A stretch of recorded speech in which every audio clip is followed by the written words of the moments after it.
I said, no, compare the proportion of school shooters that are white versus violent criminals that are black, because that was the basis of the monologue. I mean, Keir Starmer's not. Well, he did make a call about this.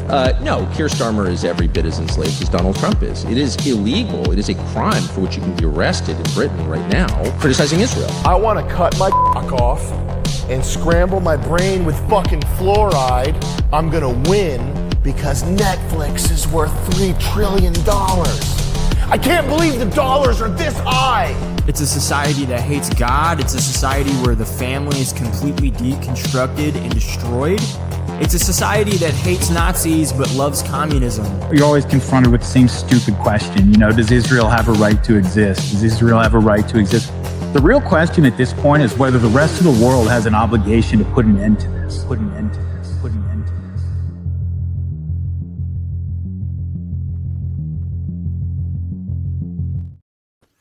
Hey guys, how's it going? Matt from Foul Ball Productions here. Thank you so much for joining me today. I hope that you're doing well because I'm doing phenomenally. Thank you very much. This is the 10th episode of Right Wing Pulse. We made it to 10. That's huge.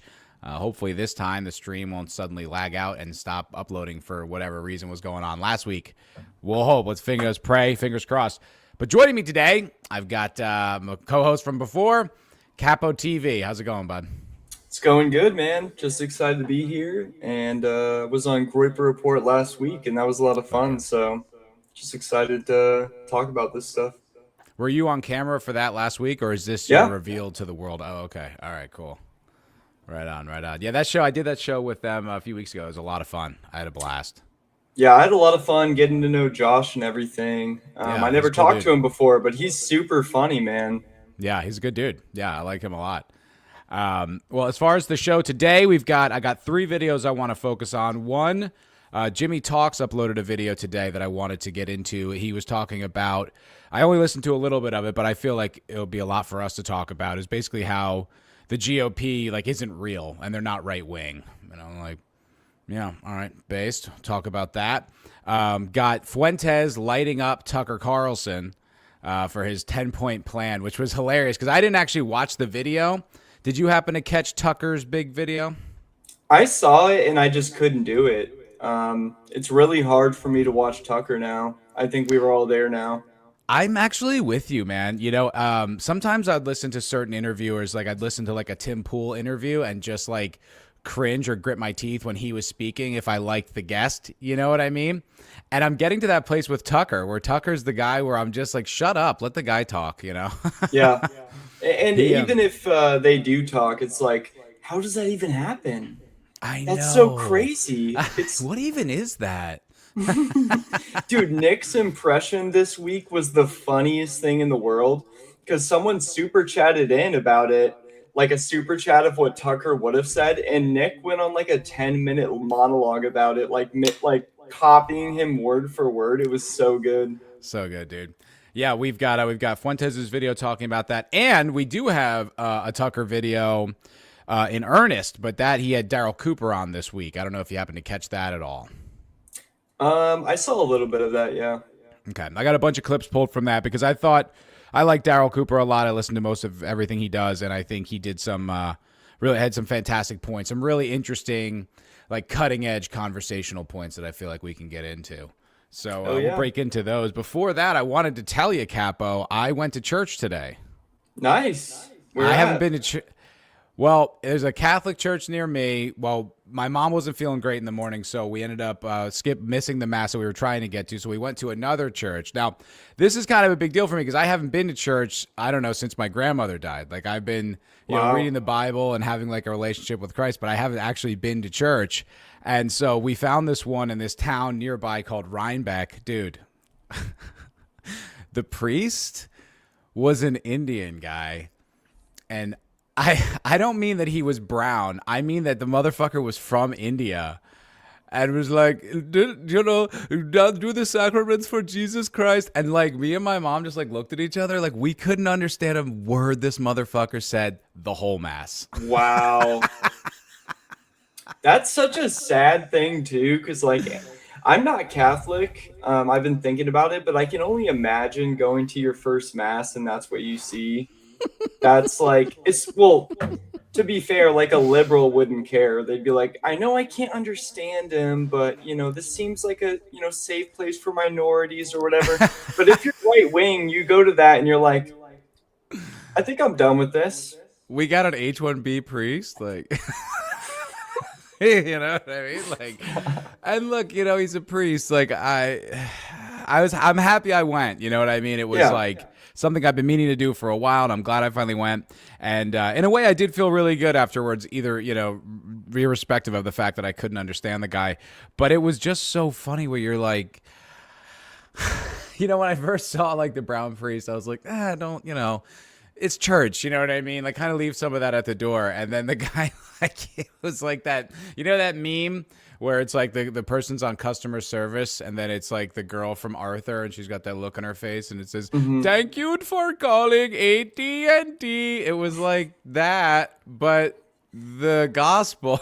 That reminds me of that, like, song in, like, 2016, 2017. It was like a rapper who made a song called This Is America, talking about, like, gang violence and all that. Yeah. I go into a Catholic church and I see a Indian priest, This Is America. Yeah. Which is a sad thing instead of a beautiful thing of, like, we just need to come together. The blacks are okay.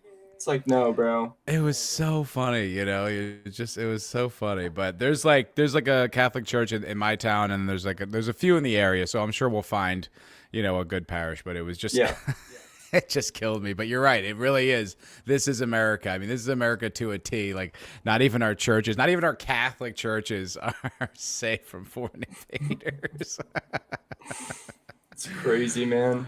Oh, well, let's say hello to some of these people. Hello, Jeremy Harper. What's going on? I'm done with mainstream everything, TV shows, news, music, etc. It's interesting you say that. I've actually gotten more comfortable with it because I feel like now that I feel so much more educated on all of this political, the jargon and the different camps and the types of propaganda that, excuse me, when I see bullshit, or especially propaganda in TV shows or movies, it actually doesn't bother me as much because I just understand it as coming from that camp. Do you know what I mean? Like, it can't form my worldview. It's impossible. Yeah. It's not strong enough. I totally agree. There's nothing that anything I see from mainstream media. And honestly, at this point, it's like, it's kind of cringe. Some of the groypers, like the new fags on Twitter, hopefully that we don't get banned for that one, but they just like quote Nick, but in like a very unintelligent way.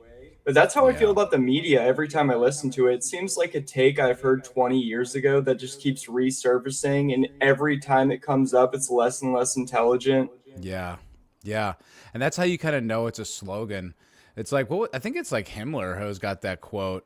I think it's Himmler, where he says, like, repeat a lie enough, or a big enough lie, the more you repeat it, the more true it becomes, or something to that effect. And you really start to recognize, like, that these are slogans. This is like a curated talking point. Like, it's not even some like lib-brained, midwits interpretation of it. It's like, no, they're just repeating the line. They got the pamphlet, they got the quote, and they just repeat it.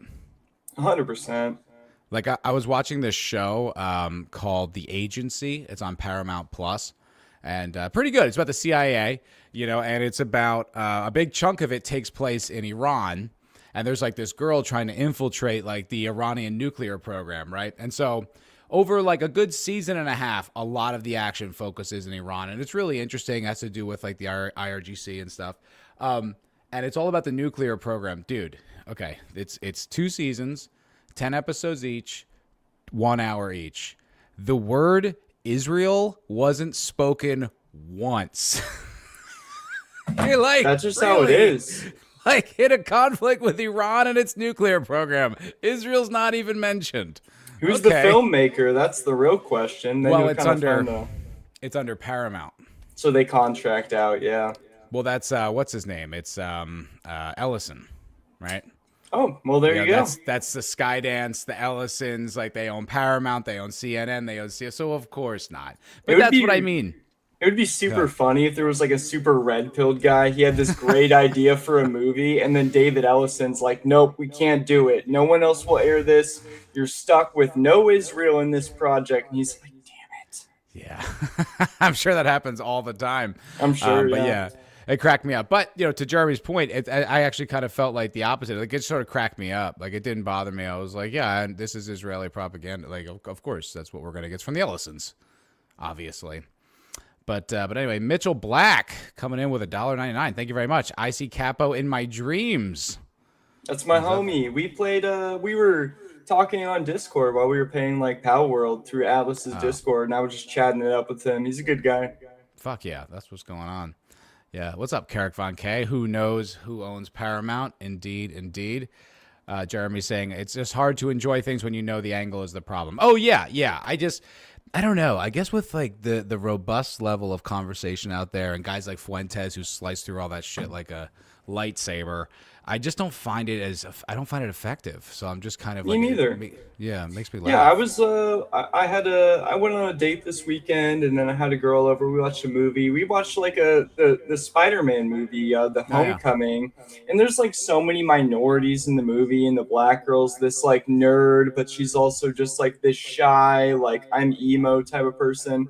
And I was frustrated a little bit, but I'm like, I can still watch these movies because this is so ineffective. Yeah. And you rewatch that movie back. I watched it when I was a little bit younger. You watch that back, and it's like all the people who are in there are just so annoying. So it's not as effective as like, oh, these minorities are pushed down. It's like, no, this bitch was annoying as fuck, and I don't want to hear her talk. That would happen so many times. They would basically ruin these girls' career by putting them in the most obnoxious possible role. Like, remember they did that Obi-Wan show a few years ago on Disney? I remember hearing about it, but I didn't really watch it. I didn't watch it either, but I watched like, commentary about it. And there was this woman in it who was this black woman, and she was like she was even more badass than Darth Vader. And she had like this big, and then, everyone ends up hating her, obviously. And then it's like the chick just doesn't have a career now. And you're like, yeah, look, I don't want, like strong, powerful black women in my entertainment, but this is kind of mean. You're sort of using her as like a shield to like just take all the slings and arrows.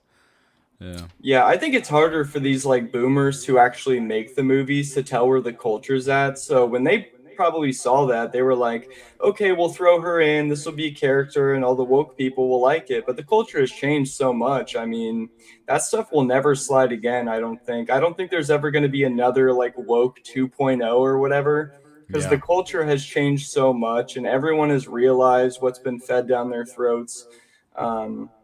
And that's another thing too. It's not a massive thing. Like, it's not the masses who all agree with this, and that's the problem I have with Wignats. Is like, they really do think if we just wake everyone up to the issues, everything will change, and that's just not how things work. You need to create culture. You need to create propaganda.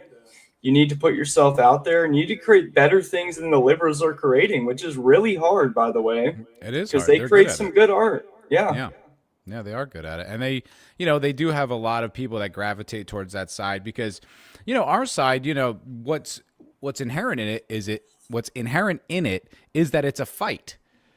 We're fighting by our very nature. We're fighting for our civilization. We're fighting for our values. We're fighting for our God, all these things. Whereas theirs is a fight as well, but you don't have to fight to belong. You can just, go along with it. You can just be like, oh, gee, well, okay. I guess if that person wants to put on a dress and cut their cock off, now they are a woman, and, no harm will come to me.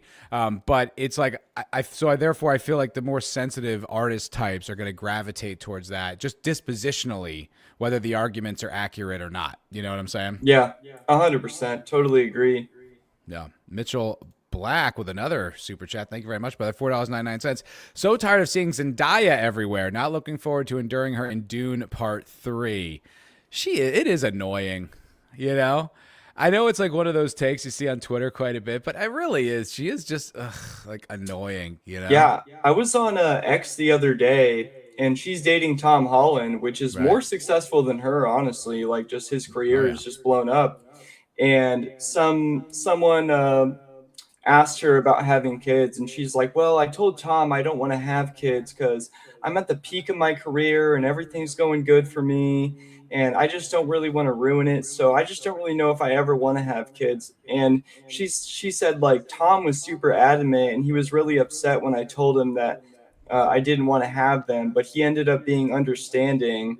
And that just goes to show even these millionaires are cucked. It's a joke, man. Oh, dude, complete bro. I was in Hollywood for years, man. Like there is no deviation from that, you know, like black dudes I guess can get away with it a little bit more to like cuz it's like they're in the minority status in the eyes of all these crazy liberal white chicks, but no, man. Like those dudes are it's why you got to have like a cause. Like Leo can be a he can bang, 22-year-olds for the rest of his life without ever really catching too much grief cuz he's all about the climate. Like he's got one thing. As long as you've got a thing, as long as you're fighting some way for their causes, you can be left alone. But you got to be on board with some of that bullshit. Like there's no way to just be like some Chad, some fucking right wing. Yeah, Chad you're not getting along with that. No, that ain't happening. Atlas Thug, what's up, homeboy? How you doing, man? What up, Atlas? One of the co-founders of this channel. My she homie. actually looks right on. Should I do it right? No. She actually looks rough in the Odyssey with a side profile. No, I never even like it's not even one of those things where it's like, okay, like I can't stand her, but at least I get that she's hot. She's not. She's so mid in every way. Mid performer, mid looking, mid personality, everything about it. She's just so vanilla. It's terrible, man. And that kind of seems the direction Hollywood is going, is just try to like prop up mid minorities as much as they can.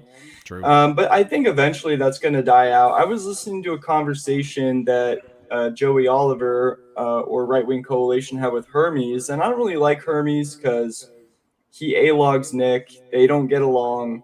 But I thought something was interesting in the conversation, and we talked a little about this in the beginning, but it's all about culture. Wakening the masses doesn't matter. You're not going to red pill someone down the street about the Jews or whatever. You're just not doing that. But what you can do is you can create art, you can create music, you can create movies.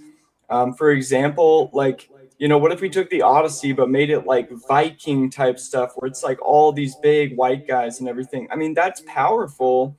And an example that I think it was either Hermes or Joey brought up was Holland from the soccer game. I don't even know what it's called because I don't care about it.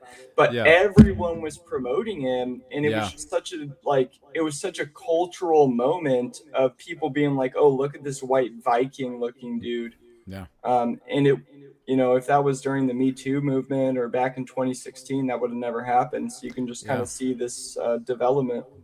Well, it's interesting because the big thing that shifted is that they just don't control the avenues for the distribution of ideas anymore, right? I was talking about this last week when I was talking about Shoe on Head, and someone in the chat was saying that she's kind of like, mid-wit and says basic takes. And I'm like, okay, maybe, man. But you have to remember, like, when she was saying this stuff, what the culture was like back then, like, there was no X. I got banned on X for calling a guy a pussy, or I even said like you're acting like or something like that, and I got banned for that, and I had to like take down the tweet, and like then I had like a black mark on my account for forever because I called one dude a pussy like in a conversation one time. Sorry, you can go. No, I was just gonna say, like, it's just the difference is like they probably would try to get some sort of white supremacy narrative about that Holland guy, but who the fuck's going to listen to it? If you don't have all the platforms captivated, no one gives a shit.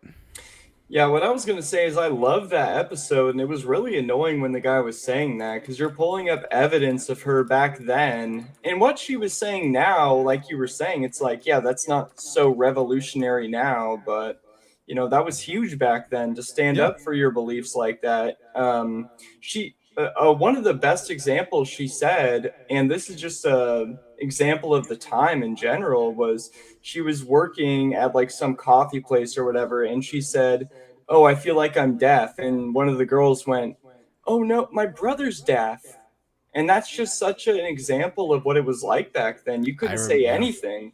I remember stuff just like that all the time and how sensitive it was. I got fired off of an event in LA. I forgot about this, but it came back to me. I was like, oh yeah, I got fired off a bartending event in LA because I was watching, before I had gotten there, I was watching a Lizzo video for some reason. It had come on. I don't remember how I came across it, but I was watching it, and Lizzo's Lizzo. And all the dudes in the video were like these jacked ass black dudes. Like they all looked like they played in the NFL.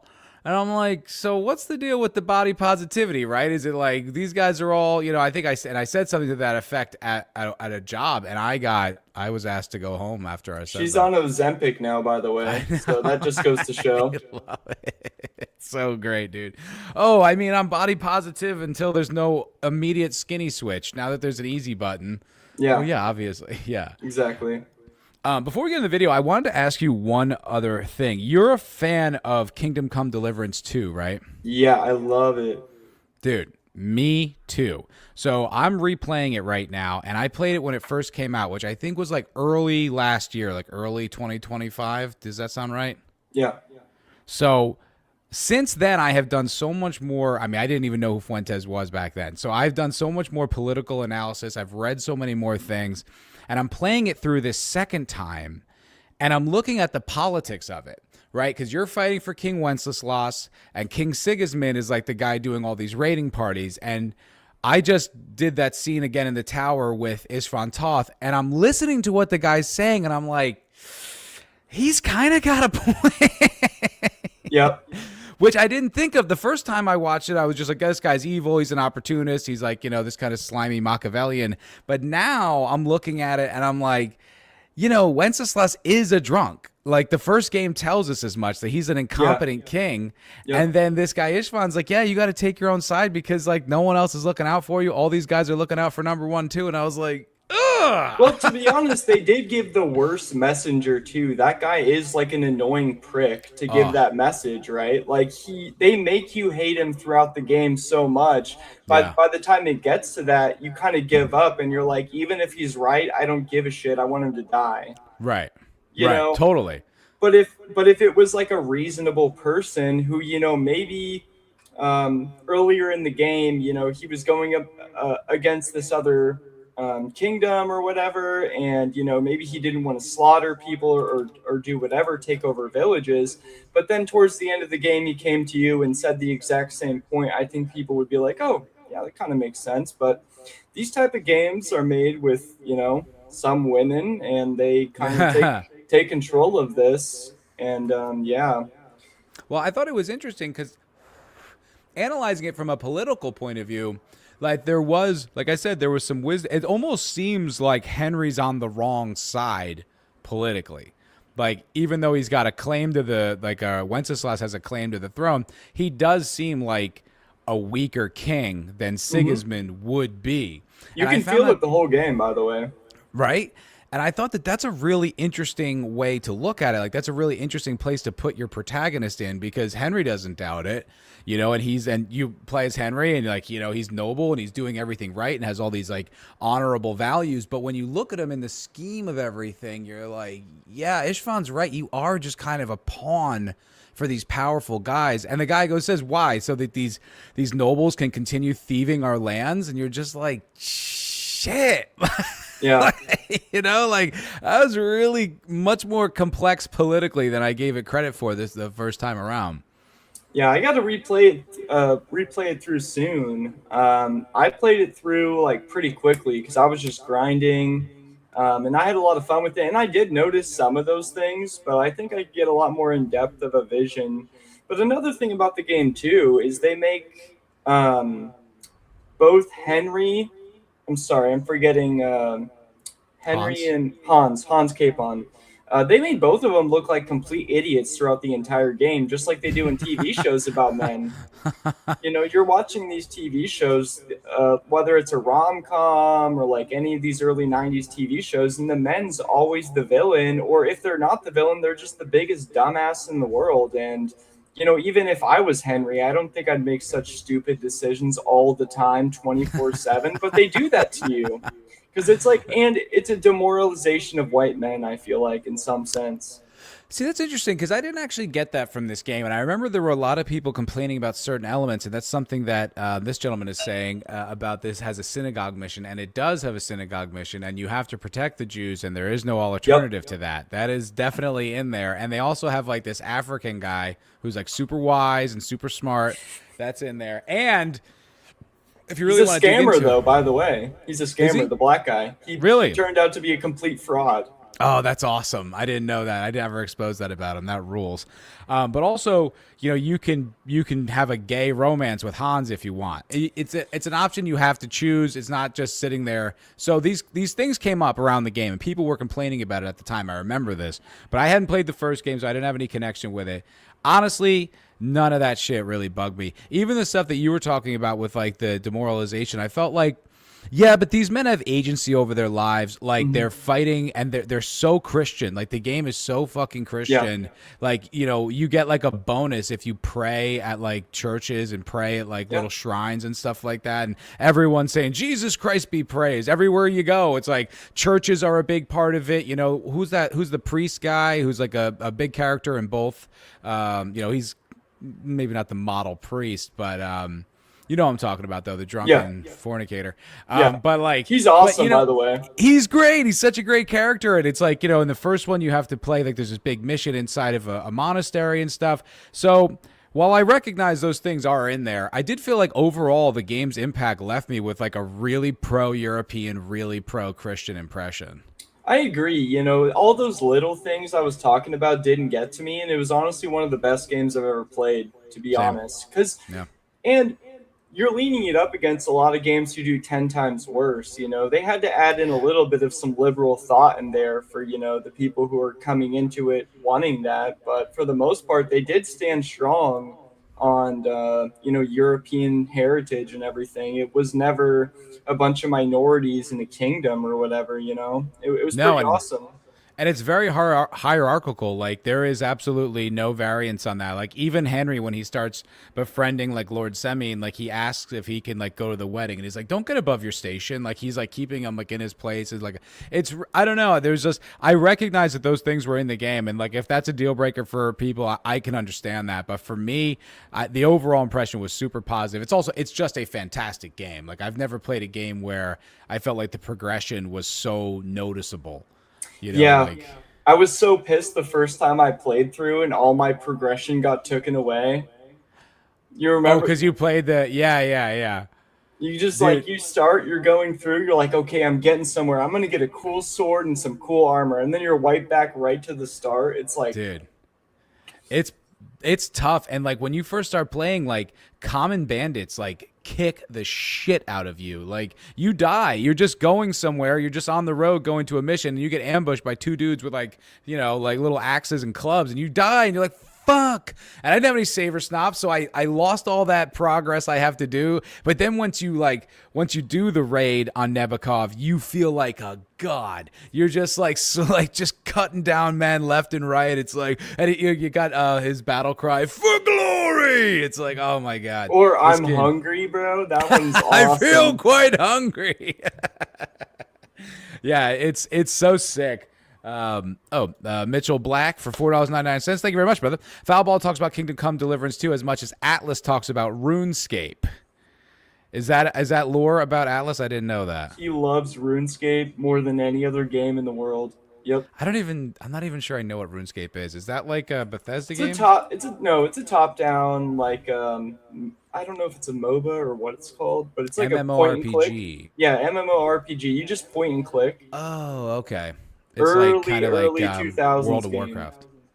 I never played it. I mean, I didn't play fantasy games too much when I was younger. Not that I would count Kingdom Come fantasy game, but like I didn't really play those. I played a little bit of World of Warcraft. I've gotten more into that.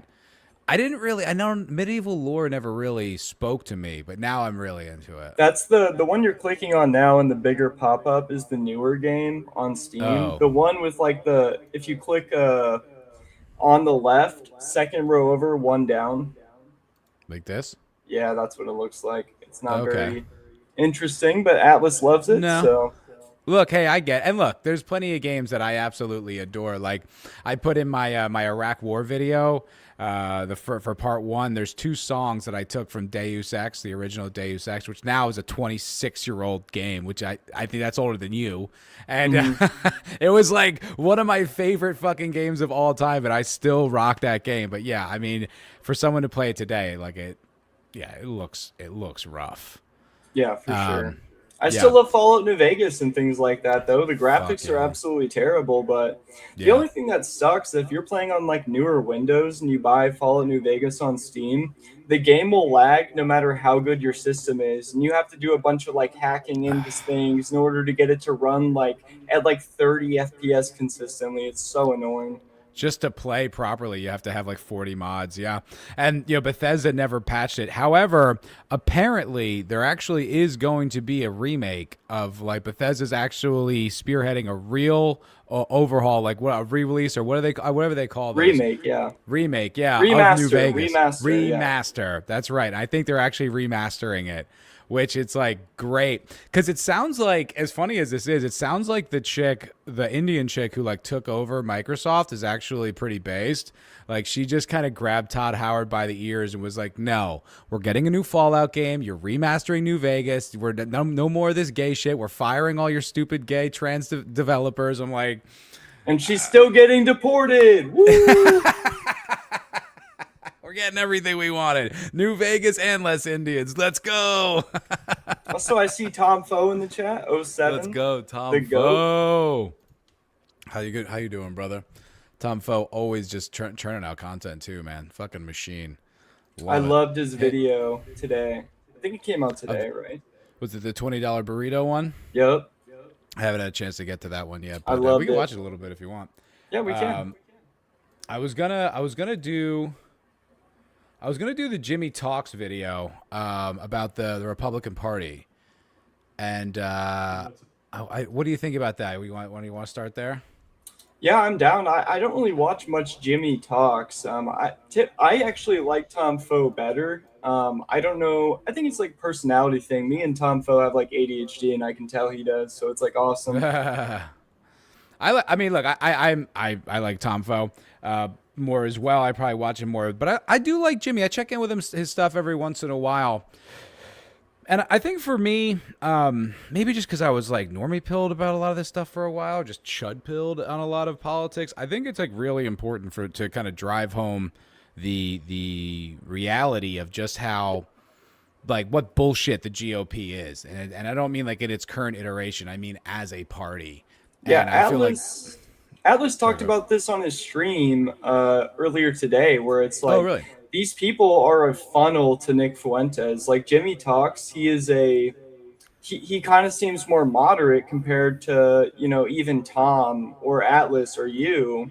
But that's like a great pipeline for people to go down, like a water slide. You're just going down the content route, and eventually it all leads to Nick or someone radical, and that's a good thing, I think it's a good thing too. Yeah, and I think I think all of us. I think myself, Atlas, Tom Foe, Joey. I think in a way we are all kind of offshoots of that sort of core message and are like signal boosting it to some degree. Not to say that those guys don't offer new insights and their own insights. They do. They're not just parrots saying.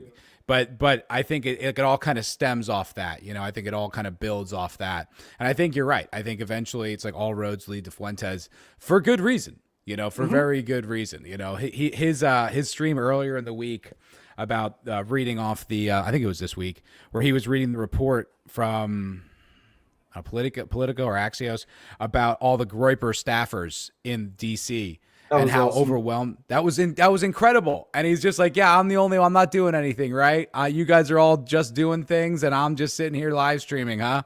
And he just like right in all their faces, and it's like, yeah, dude, he's the only one with a fucking plan. He's the only one who has, like, just listen to the motherfucker. Like it, I think half these people who criticize him, all they ever do is just catch a clip here and there. They don't actually watch the show. I saw your ex post about that. You're like, if you don't even at least listen to Nick, then I can't take you seriously. And then all of it's gay cat boy, fed, fad cat boy, fed. It's like, okay, bro. Well, I mean, shut up. You just proved my point. Yeah, I didn't even bother responding. I was like, okay, I'm not even like, it's just so stupid. Like, I saw the Catboy clip. I'd never seen it before, and I'm like, that's it? That's what you people have been going on about for all these years? That joke? Oh, you act like women. You act like fucking liberal women. I'm like, God, take a fucking joke seriously. So gay.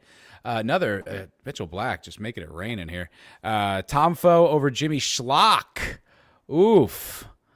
brutal. I don't know how I feel about. I don't know Jimmy Schlock. No I shade like him. towards Jimmy. No shade towards Jimmy. I just I don't know if it's a personality thing or I don't know what it is. I just can't get with his content as much as I can get with, Atlas, you, and Tonfo.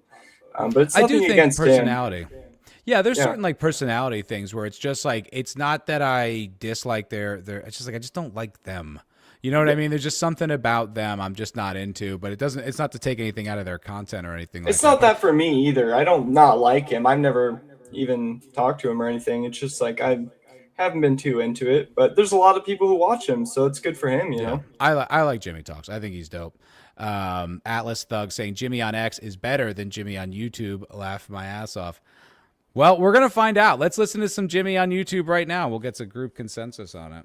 What's up, guys? Welcome back to Jimmy Talks. The magic words. What's up, guys? Welcome back to Jimmy Talks. Anyways, I'm done with Republican. Arian is doing nothing with it to like prioritize like factories in America for making drones and everything. It's just like it's a joke. It's all a joke, and this guy is just—he's literally the essence of slopulism, saying the party line, just being a mouthpiece for MAGA, whatever that even is anymore. And I'm just like, my brain, man, I didn't even want to like A-log it. I didn't even want to like talk about it and trash it. I was just like, I can't even. This is melting my brain. It's making me stupider. I get it, man. That's how I felt in their debate. So. Yeah, it was rough. I mean, I thought he was better faith with him than he was with Dave Smith. Like, this Crowder was better with Nick, which I was like, okay, that counts for something for me. I mean, if you're going to treat him seriously and treat him with respect, it's like, okay, cool. But I mean, the points were it was just such ass. I mean, it was like trying to like, it would be like trying to like talk a marketing executive out of Twix being a good product. It's like impossible. Yeah. He works for Twix. He just can't do it. I think Nick commands respect, though. I think Dave is a lot more like laid back, and I think Nick, just overall watching all of his content, he commands respect because if not, he can get dirty. Absolutely. I was thinking back on his Piers Morgan thing. And just all the like weird ways Piers Morgan tried to take him down. Like when he says when he was going in on that tampon thing. Do you remember that? Yeah. It was so. He was like, gross. "Ew, gross!" Like a tampon, and then he went in on, "Oh, you think tampons are gross?" It's like, yeah, they're objectively gross. They go in the garbage. Like you don't hang them on the refrigerator. They're fucking disgusting. And he was just trying to be like, oh, well, you wouldn't know about that. And it's like, ew, what, do you? It was so like gross. And it was this funny kind of like trying to like, rib the virgin guy like in high school. You're like, oh my God, brother. As soon as that came out, it was Mr. Suds too. It was just like immediate, like complete. There's nothing you can take serious anymore from him because anything he says about women, you know where he's coming from. Yeah, exactly. You're a cucked ass bitch, and your wife's fucking the gardener or whatever. Themselves, and they care about Israel. Really, at the end of the day, that's all they care about is making themselves rich. And the Democrats want to destroy everything that makes society beautiful, anyways. So we're kind of at a crossroads right now. Who do you support? Is there actually any America First candidates? I don't know. Not yet. Not as of. Can I tell you, I supported Massey until he went after the Groypers. That was ridiculous. I don't know any Groypers in Washington, but at the same time, it's like they're not going to reveal themselves, and these older people just don't know it yet.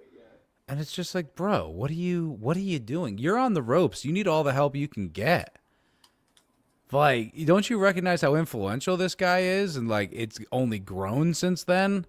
And it's like, I liked Massey. I was like, I'm more, what's the word? More like amenable to the libertarians that a lot of dudes on the far right are. Now I'm just like, all right, yeah, then I don't know, fuck off. You know what I mean? Twist in the wind. I was like hoping for some kind of, radical push over the next 2 years to make a big impact. And now you're talking shit about us. It's like, all right, I don't know. Bye. Yep. Right now, anyways, we'll see in the next presidential election. We'll see in your local elections, even maybe.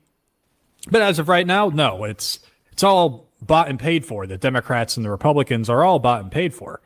But for a very long time, we were told that, hey, just continue to vote harder, vote harder. Nick selects a Republican again. We weren't able to get it done this time, but maybe next time we'll get it done. Eventually the tide will turn. There was this myth, the idea that the conservative movement, like the Republicans pretty much, they're valiant. They're going to fight the decay of the West, especially when Trump came around. There's even the Crowders who are saying that's what he's currently doing. Yeah. Somehow they're still trying to run that playbook. You're like, we're in a war with Iran. What else do we need to see, man? Like, if we were in a war with Iran and we were also getting a million deportations a month, all right, maybe there's a conversation to have there. We're not even getting any of that, and we're in a war with Iran. What's the conversation? Well, I mean, if you're Steven Crowder, his business is Trumpism. That's what it's been for the past 2 decades. So, I mean, he has to pander to his audience, and it's just like, well, we might not be getting mass deportation, but did you hear there's 1 million self-deportations? We don't even know if that's true. Joey was talking about this on a show. It's a separate fact, but like that white people are 50% of the or 57% of the population, and Joey's like, I don't even know if I believe that. I think it's probably like 40%. Like I don't know. You can go around any state in America and go outside, and it doesn't seem like that. I think he's right, because how are you doing a census for illegals? Like, they're not going to answer that, right? Like, if there's a risk of being deported, they're not going to tell you how many people are there, if there's any people at all.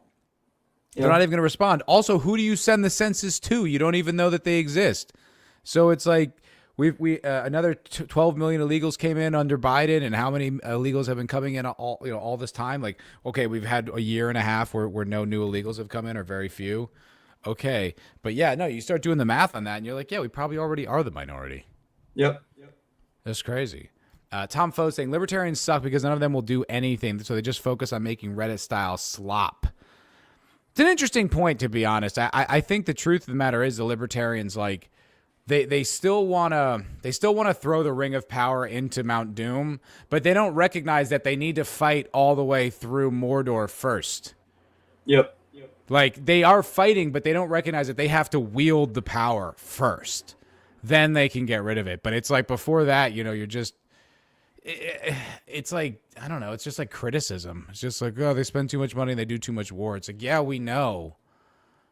And it's been happening like forever too. So like since since 2000s, after 9/11, it's just been a constant like war. We're always at war, or if we're not, we're in a bad position one way or another. It's like, and the one thing that I will say is it was really funny when Nick talked about Tucker's 10-point plan. He's like, who's this for? Dave Smith? And I was like, yeah, it is for Dave Smith. Because Dave Smith ended up going on a show and giving a glowing review about it. It's like, what are we doing here? Did he? He did. That's so funny. Yeah, and I think that's true. It's like, it literally is just for that. And it's, look, as much as I think the economics of the libertarians are correct, and I think that their critique of our foreign policy generally is correct, that doesn't move the masses. That doesn't move people. That's not, and also, as important as those things are, that's not as existential as what we were just talking about with the white race being erased from the country. That's actually takes some precedence right now. 100%. And like, if we can get a handle on that, maybe I'll start listening to, like, some of your budget concerns. But right now, you know what I mean? You've got a 5-alarm fire and you're talking about a smolder. If we have to add on 20 trillion on the debt to get all these illegals and even legal immigrants that shouldn't be here, I'm down with that. I mean, we can try to figure out a way to rebuild. I don't care. Odds are we're going to add the 20 trillion anyway. So let's do it in a way that serves the American people. Mitchell Black for another $1.99. Thank you, homie. Why is Rowan Ridge Farm cranking his hog in a barn? I don't know who that is. Is that like a joke? That sounds like a setup for a joke. I don't know. I have no idea who that is or what that's. Is he here in the chat? Oh, yeah. Rowan Ridge Farm is in the chat right now. Oh, checking in from the hog barn. Oh, okay. So why is he cranking his hog in a barn? Oh, okay. That's good. That's good. Thank you. Okay, now I get it. Thank you for the super chat. And Rowan says, hey, Mitchell, been busy. Summertime is wild, especially when winter starts in a month. Big projects going on, so prioritizing the excavator. Is this hog maxing? Is this guy like, what is that called when you live in like a self-sustaining home, like off the grid? Like, are you homesteading? Is that what this is? Yeah. Sounds like that. Kind of does, right? But look around nowadays. What do we actually see? Every promise they made has been a lie. Every compromise they have demanded, they've stepped down on, or they've just completely given up. You know, the GOP is not a vehicle for right-wing nationalists. It is just a fake myth. You know, we have reached the end of the line. I think the truth is, it's not that it's not a vehicle for right-wing nationalists. It's a vehicle to take right-wing nationalists and subdue them. Yeah. To just contain the revolutionary energy, the powerful demand to take sovereignty back and take change back and just cuck it. Seems like that's what Tucker's doing, honestly. I mean, I can't really explain it any other way. It just seems like Tucker's subverting nationalist movements. You know, he'll talk about the white population decreasing in America and white genocide, and then in the same sentence, he'll say like, well, identity politics aren't real. The real problem is economics. And like, I don't know how anyone who watches that can trust him after that, and people do, which is crazy to me. Because he says insane. One thing, and then it's a complete reversal. So, yeah, it's like when any of these guys, they don't talk about, like they'll talk about immigration, but they don't talk about like demographic change. You know, you don't talk about that. And you're just like, so what are we talking about then? Like, what is the conversation you're trying to have? Like a purely abstract economic one? And I think Nick's critiques are right. He's trying to stop trying to appease the left. They can't be appeased. They will not be appeased. The fact that you're Christian bothers them. The fact that you're white and have a popular platform bothers them. You're never going to meet them in the middle. That doesn't exist. Yeah. The moderate lefts, they left. They're gone. They're not there anymore. So they joined Trump. They joined Trump, and Ryan Grimm saying, "Oh, Tucker, you're talking about demonizing immigrants for saying we need to pause immigration, when really we need to be focused on the billionaires." It's like, okay, so these are the people then. Yeah, dude, those guys. I was pulling clips for like a series of trying to find like a bunch of different content creators saying the Israel lobby, just the phrase, so I could do it like in a row and then like go into an intro for a video. And I found a clip of Breaking Points that's Ryan Grimm, like adjacent, and they were talking about that. Dude, these fucking people, right? Because I'm thinking like about, I don't know, 6 months ago, I was like, these people are like the moderate left. Like I could handle like working with them, bro. It was 4 or 5 people in this panel, and they were glazing the shit out of Hassan, and I was like, if that's where we're at, yeah, no way. Did you see the clip recently of Hassan on X? Did you see that? The one about we're coming for the white race or whatever. He basically said, our goal is to destroy white people. We're going to fuck your daughters. We're going to fuck your cousins. And then one day you won't exist. I did. Like, I saw that. That's who we're working with. Yeah, that's the guy. That's who he's trying to work with, actually. Yeah, it's like and the thing about him is like he's serious about shit like that, or at least like his politics would resemble something like that. Like they find the extreme stuff that Nick says, and that's the shit he's kidding about, right? Mm-hmm. Those are actually the jokes. But like Hassan's like true intentions are like a brownification of the United States of America, and that's all just fine with people like Ryan Grimm or Crystal Ball or any of that stuff. So I don't know, the whole thing. That was pretty blackpilling, to be honest, because I didn't think that they were that irrational, but they really are. They're really out there. Someone in the chat just said, "Is foul ball cutting out for anyone else?" And then he said no audio. Might be on his end because I hear you fine. Yeah, I don't know, but maybe it's good, like not going out over YouTube correctly. I don't really know. Let me know if that's changed, if that's fixed itself. I hope you can hear me.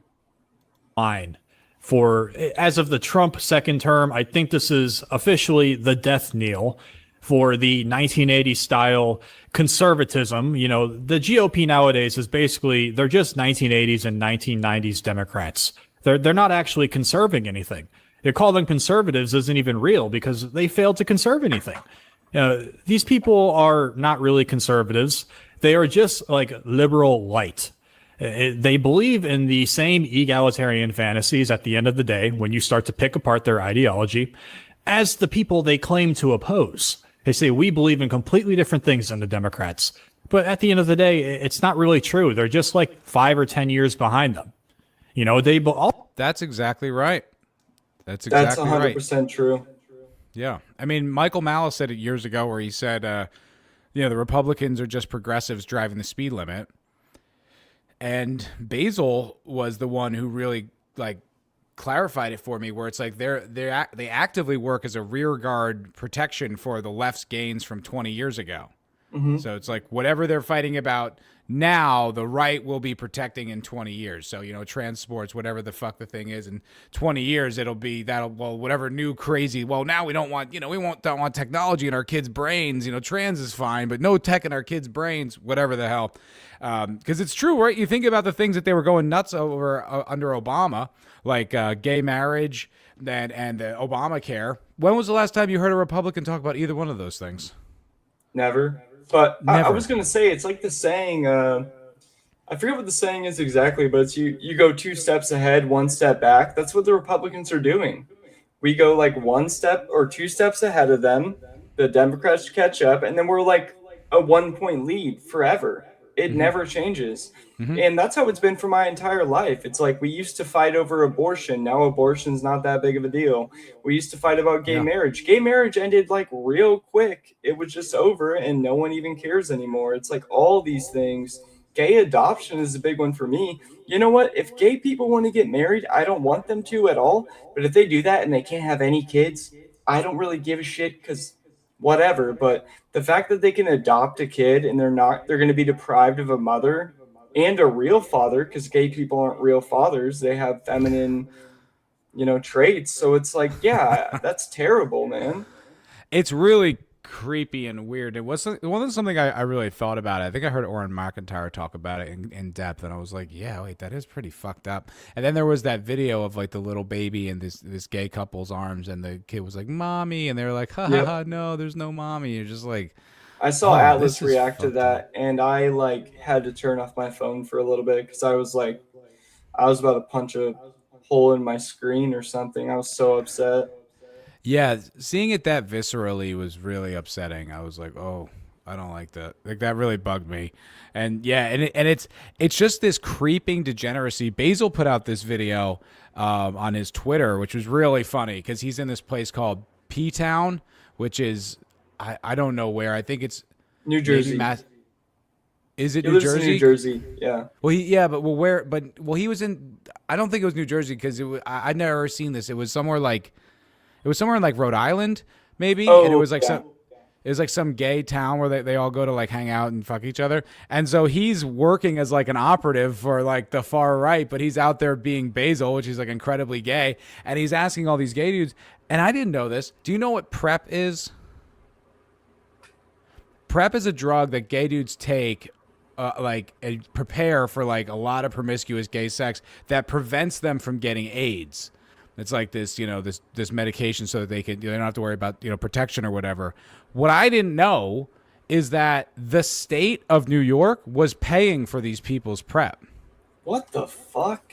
Yeah, they would go to these whatever clinic or whatever and just get it for free for months. I mean, that's what Basil was saying. He's like, yeah, I don't have to pay for it. They don't have to pay for it. And he goes and gets all these dudes to admit that they're in Provincetown, somewhere, and they're Providence, all having Rhode Island, yeah.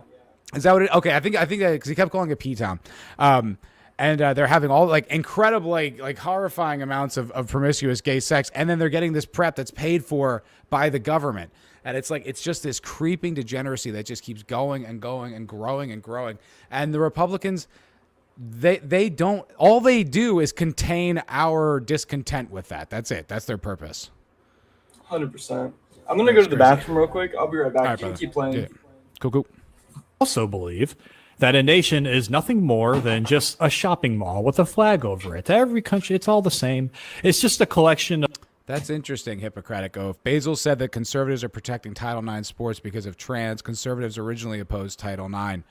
That's very interesting. I didn't know that. He has a whole he has a whole like worldview about the tech like transhumanist movement, and that this trans people like gender thing is just a stepping stone in that. I don't know anything about that. That's something I heard from Basil when he did my show. I don't know much about that, but he does seem to have a lot of insight into how a lot of this stuff works.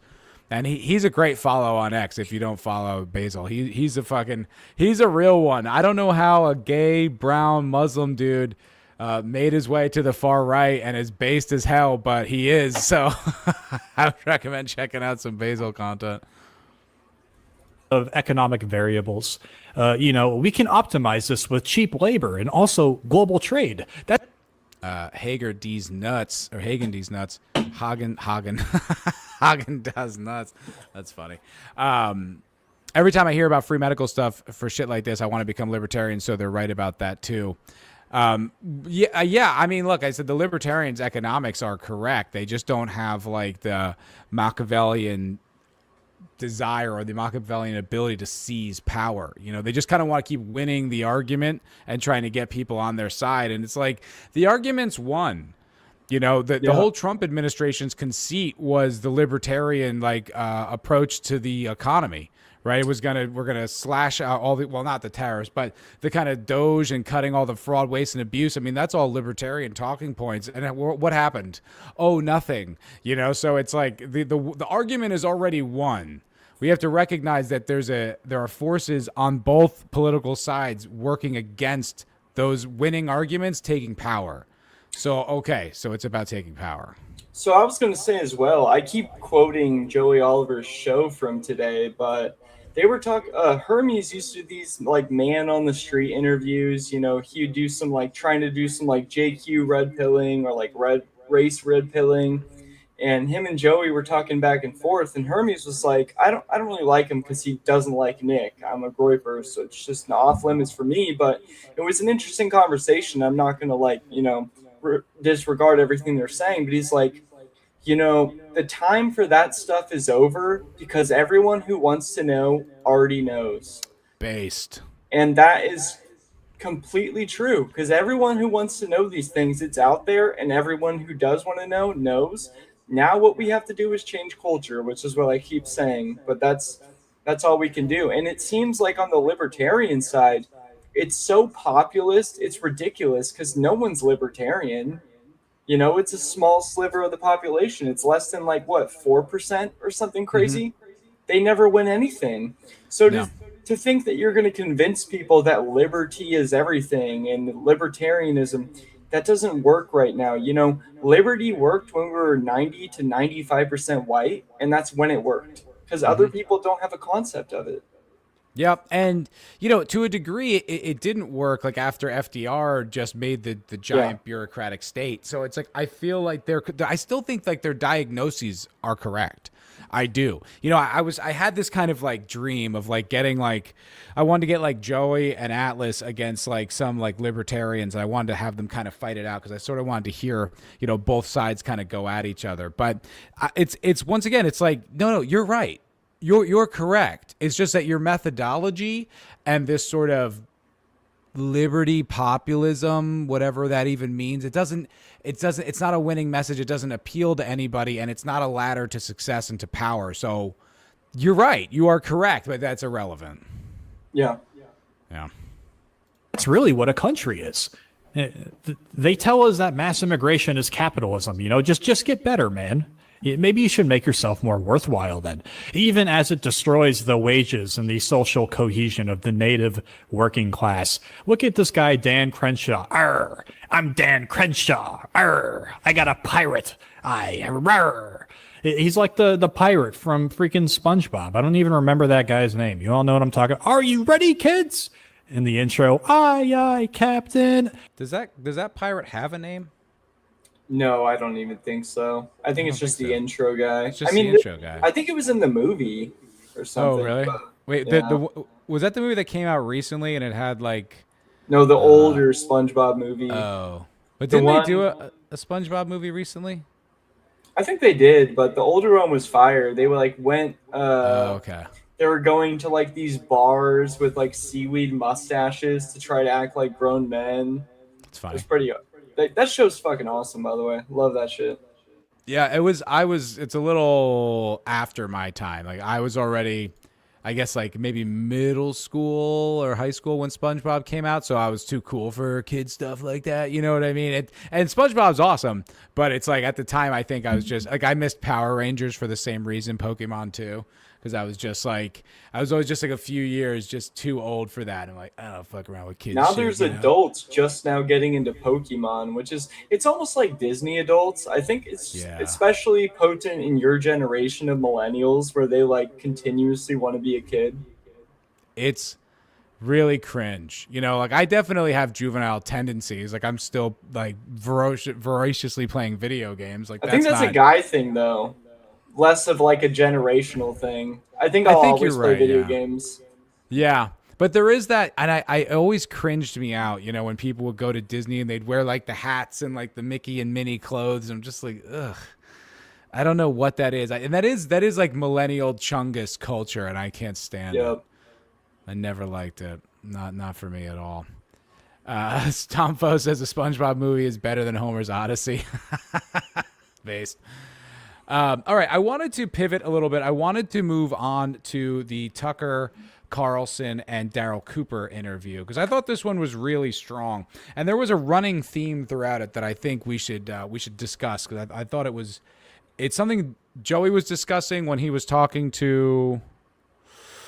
Maybe it was Frojax. Yeah, I think it was. That's the one I pointed out to you. They did 2 shows now. They did 2 shows. Yeah, I watched both.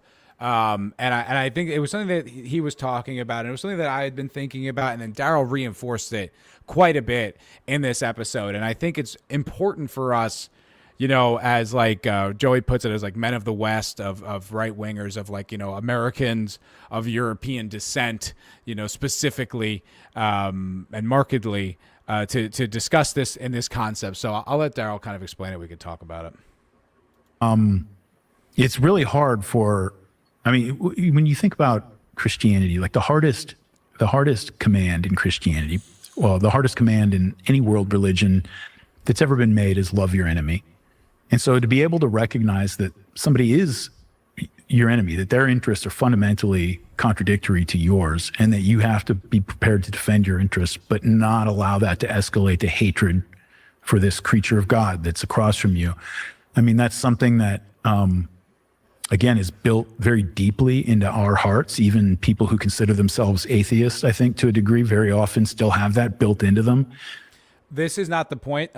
He's going to make it in like a minute or so. But I did want to discuss this very thing. I find this to be one of these challenges that I have to try to check myself on, is to try to not hate my enemy. You know what I mean? Yeah, I feel that too all the time. And Nick does a good job of preaching that too. Like we can dislike people, we can dislike their ideas, but at the end of the day, Christ is king. We really do have to put ourselves down to a level where we can do our best to understand them, even if we never will. And that's just part of Christianity in general, and that's why the West is so awesome.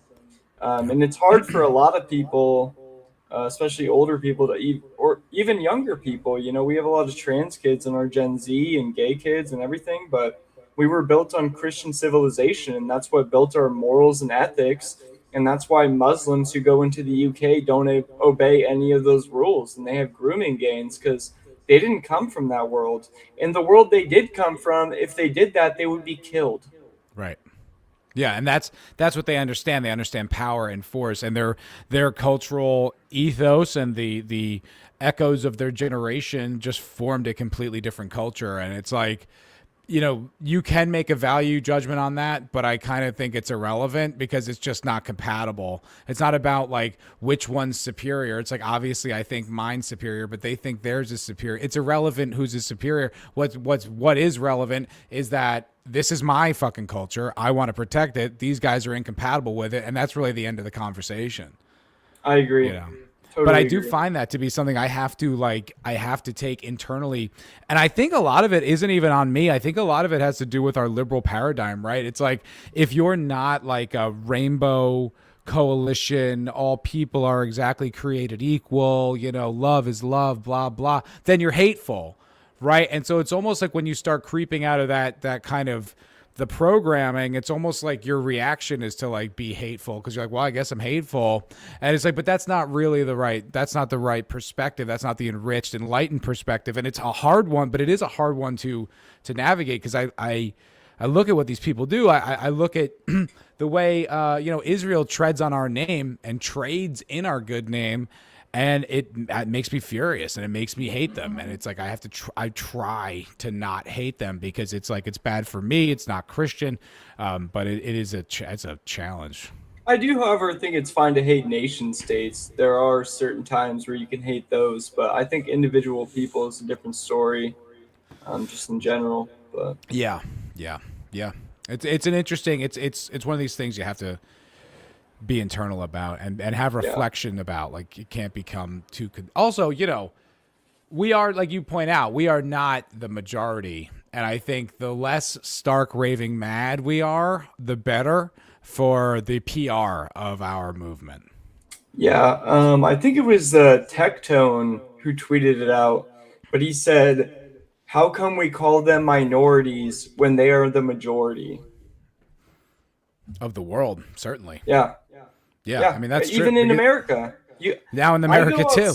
I go outside and into certain areas and it's 90% Mexican or 25% Asian and 90% Mexican, or you see like maybe five white people walking down the block. It's like it's never a group of a bunch of white people.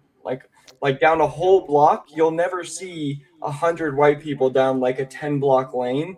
You'll always see a mixture of so many different people, but I agree with Joey. I think it's probably more like 40 to 45% of white people in America. Yeah, no, it's crazy. It's something that I remember I was a kid and they were talking about this potential demographic change when I was like 13. I think I was like in middle school. And I remember the kind of like, it was like, yeah. And so you won't be the majority. It was like this kind of cunty thing. And I'm thinking, even back then, before I knew anything about anything, I'm like, why is that good? Why are you happy about that? I don't like that. Makes me uneasy now at 13. And they're just like, like, it's all about power. It's all about this overthrow of, they talk all about how bad white power is, but it's just like, no, that's how you view it. You want to get rid of any kind of empowered white people. And that's why libertarians are so bad as well, because they hate power so much, and you can't get anywhere without power. So, and that's part of what you're saying is their diagnosis is wrong, where it's like, well, we just don't want any power. We want the states to decide. Well, if we let the states to decide, like half of America will just be like a brown stronghold. Yeah. Absolutely. And they still refuse to deal with the demographic issue. They still refuse to deal with the cultural issue, the IQ issue, the fact that, look, these ideas were great for, 17s and 1800s white Christians, that worked for them because it was a society that reflected their values and they were able to live inside it. I think as John Adams said that the system is wholly inadequate for a group of people who aren't white Christian Europeans. You know what I mean? So you're just like, so you're not, you guys worship these founding fathers, but you're not grappling with that at all. Like I never hear libertarians talk about it ever. Yeah. 100%. I have Mexican fatigue. Yeah, me too. I was, when I drove out here from Texas, I stopped in West Virginia, and I wanted to get a sandwich from like a local place or whatever. So I found this place on the map. It was like a local sandwich spot. It was a little ways off the highway. And I go in there and I go to get my sandwich, and the woman behind the fucking counter is Mexican. And I'm just like, is nothing sacred? Can it be some fucking backwards redneck, please? It's fucking West Virginia, man. This is like Appalachia. Like I will tell you though, I live in Oregon, so I live in a majority white area. If you want to have a getaway from a lot of minorities, you'll still see some. Go to Sun River in Bend, Oregon. I don't live there, but it's a great vacation spot. They have some awesome rentals. They have a water park. They have awesome biking trails, walking trails. Bro, when I was there when I was a kid, like 13, 14, all white families. And, they're, hey, neighbor. They're just like all the way down the block. even where I live right now, I live in West Lynn, which is fine. It's a smaller town, but no one's going to find where I live. But it's majority white here, and I love it. But if I go literally 20 minutes from here, I'm in Mexican or black, not as much black here, but Mexican, Asian hell. Like, I'm just, as soon as I leave a 20-minute diameter, I'm in a different world. Dude, I went for there's a waterfall near me called Catterskill Falls, and it's this beautiful waterfall, right? And I wanted to go hike it. I've never been up here before, so me and my mom went.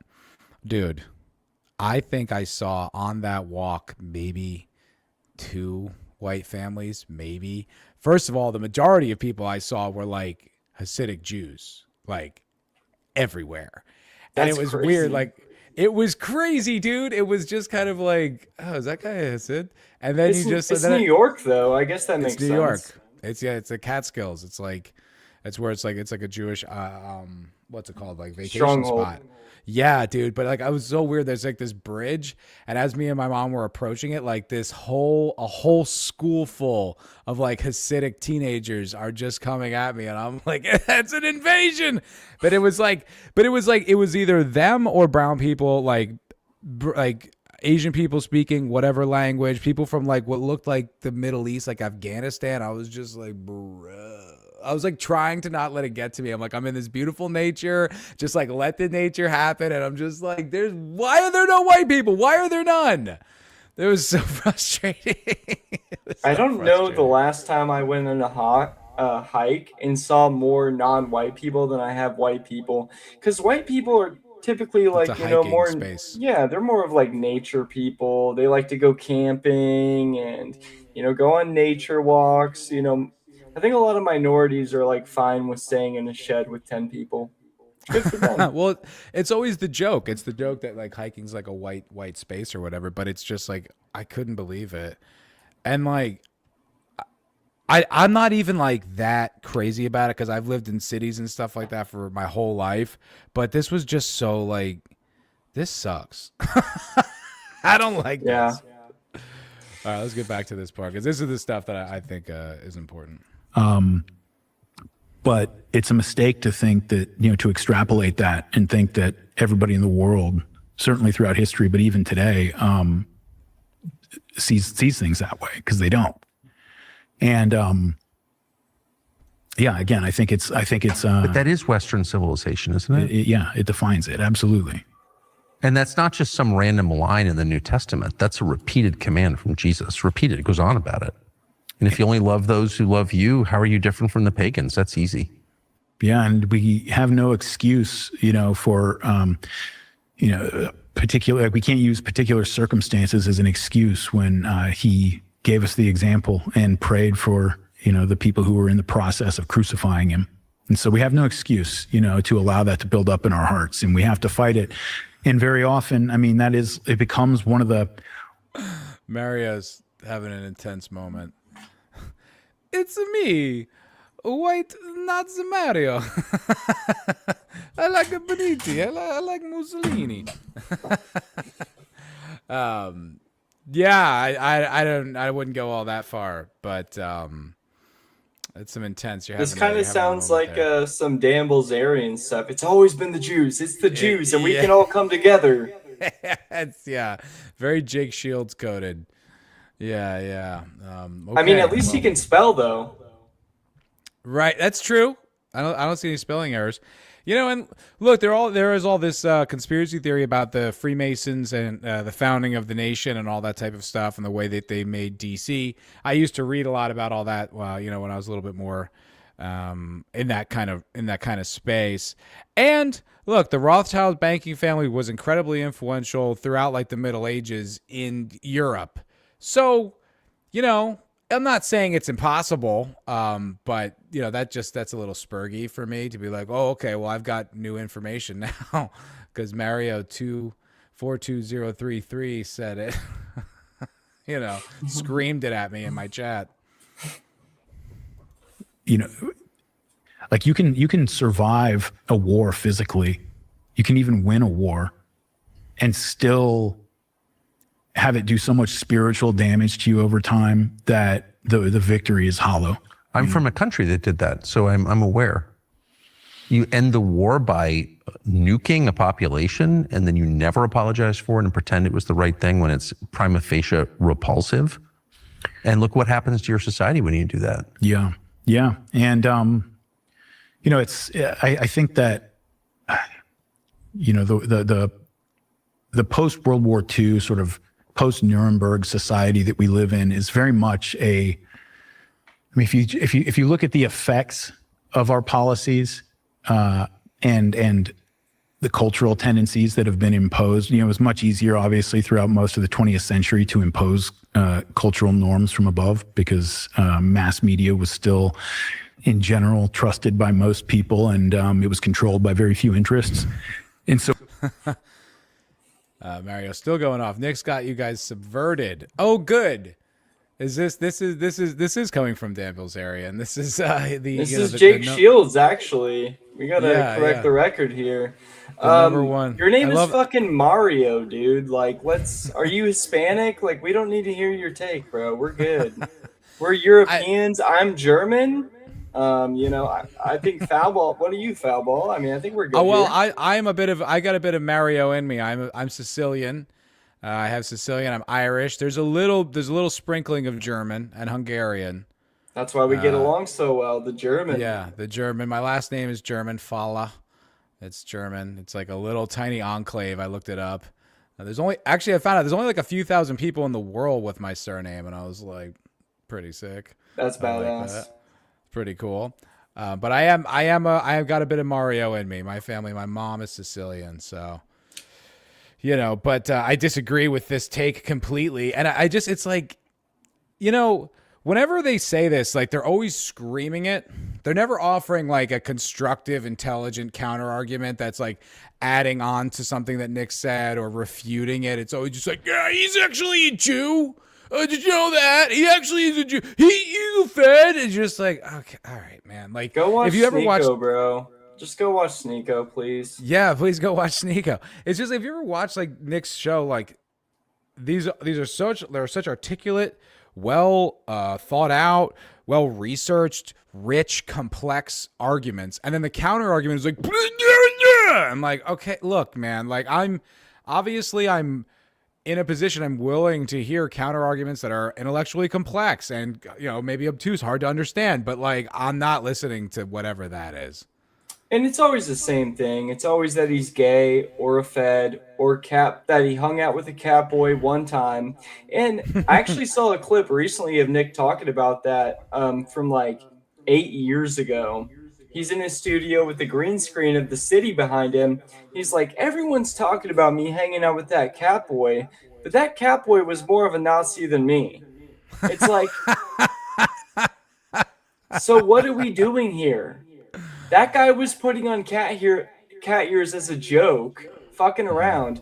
And this guy was he was like a wignat that he was hanging out with. That's what Nick said verbatim. He said, he's more of a wignat, or I guess maybe he's more of a Nazi than me. That's what he said verbatim. It's like, so these comments are just ridiculous, and no one actually knows why they say that. It's a collective consciousness thing, The more people who say it, the more people who comment it.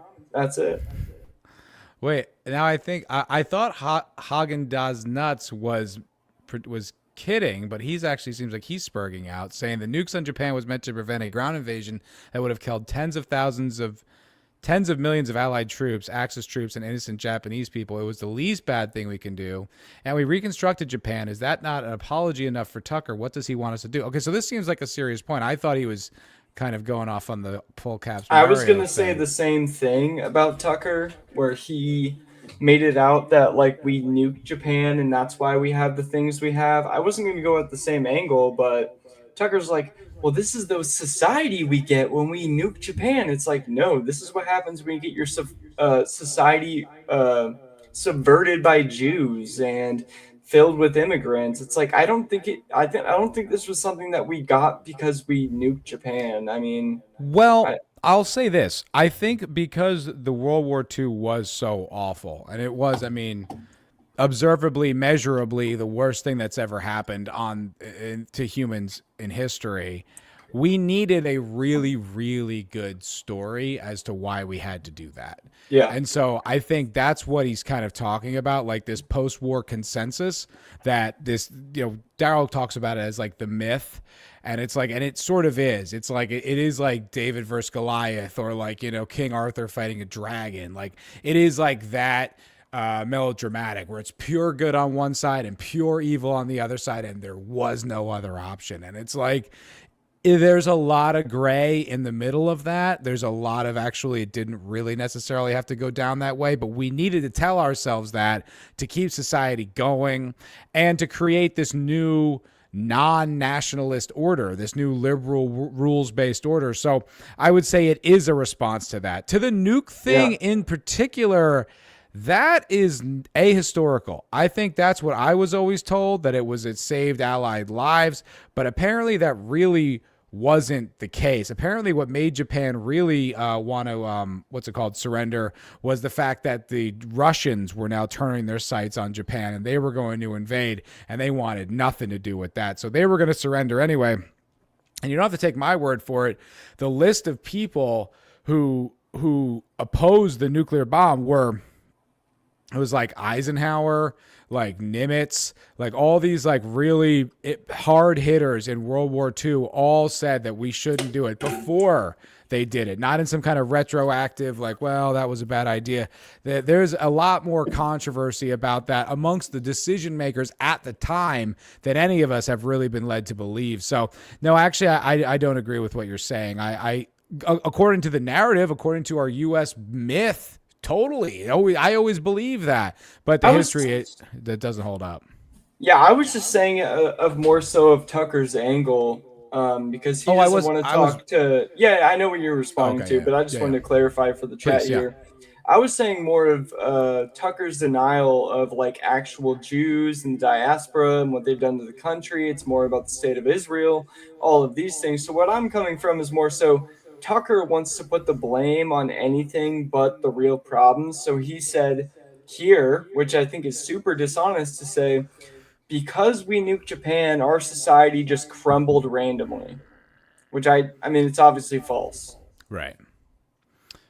It's it's just the post-war consensus created such a malaise, such a pacifying effect on the populace. Everybody was like, okay, we did it. And then another, 45 years after that, we have the USSR is defeated. Guys, we figured out history. There's nothing else to be concerned with here. And so, they're just asleep at the switch, man. Like, they just let the borders open. They let all the women become like anti-male feminist whores. And it just, everything just spiraled. The LGBT community is now like a serious political force. It's like they let it all crumble because they were asleep at the wheel. And there's no other way to describe it other than that. I mean, unless you don't think where our circumstances are bad. If you think everything's fine, then, you could have a different interpretation. But if you think there's a problem, there's not really any other culprits to point at. I mean, that's what happened. That's how it played out. Yep. Mitchell Black for another $2. Thank you, brother. Someone get Guido his gabagool. Absolutely. I mean, that's me, but I know you're going after Mario, but thank you very much. Nah, bro, you're my honorary German, bro. Honorary German right here. You look super European, though. You don't look like you have much of anything in you besides European. I mean, it's just very broad. I mean, it's like across the whole spectrum. I got a little bit of Eastern European, a little bit of Central, a little bit of South, a little bit of Northeast. It's like, Yeah, I'm not full German. I don't know my full ancestry, but I know I'm like majority German because my mom's German and my grandfather's German. I don't know much about my dad's side though, so I got to figure that stuff out. But I'm a little sketched out by the whole 23andMe thing. I don't know if you've done it. I know, me too. Well, both my parents did it, so but it's not something I feel sketched out about it too. I feel like giving them, like, putting our DNA into a giant database is probably not going to end well. Yeah. Mr. Moss, a nuke is not what caused the Japanese to surrender. It was Russia moving to invade them. The U.S. knew this and just used the nuke to demonstrate its destructive power to the USSR. I've heard that as well, which is even worse, actually, because you just like you could have just shown them video of the test. You didn't have to fucking destroy a few 100,000 people. But anyway, let's a little bit more of this. We were all sort of excuse me. We were all sort of sharing the same couple of dreams, and participating in the same couple of imaginaries. And the general thrust of that, and this comes back to what's going on in Spain and Europe in general and in the United States, is that for a people to live historically, meaning to feel themselves as part of a chain of being that stretches back before they were born and will go on after they live, that is actually something that is very dangerous, and that is something to be broken down and destroyed. I'm writing a foreword for a book. I always tell people that. Before he goes on, what do you think about that so far? Capo? Sorry, I was texting somebody. That's all right. Sorry, I didn't hear much of that. I got a call, so I was just trying to text back real quick. Yeah, no worries. So basically what he was saying, he was framing it from the perspective of like this post-World War II consensus was a negative against like, nationalism for one, but also, as he put it, people living historically, meaning people who see themselves as a one link in a very long chain that stretches across, history back before that they were born, that's generations back and eons, and also will extend beyond that. What do you think of that concept so far that he's like, highlighting there?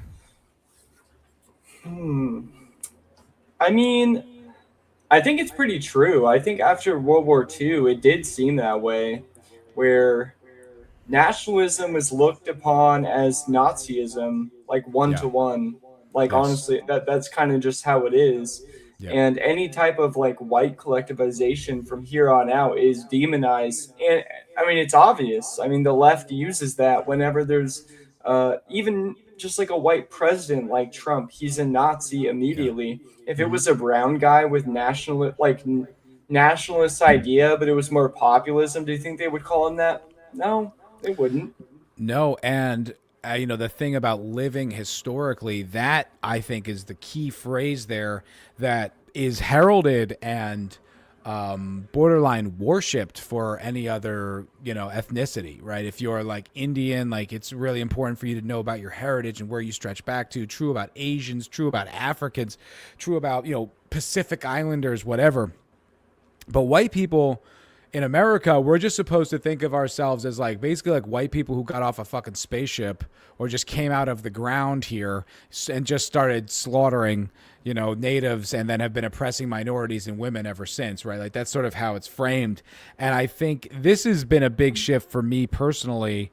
But I think it's like a core of like what Nick talks about. And I think it's a big part of like the right wing, the far right wing in America, especially amongst like Gen Z and stuff, is this knowledge that we are not just, individuals. It isn't just purely rugged individualism and, gun rights and free speech. And that's what makes America. It's like we are descendants of a lineage that stretches back into the European continent. And that is what forms a lot of our virtues, a lot of our values, a lot of our strengths, also a lot of our weaknesses, but we are part of that big collective. And I feel like that is something that has been completely suppressed for our entire lives. There's something we had to kind of like dig out of history and reform to have this identity.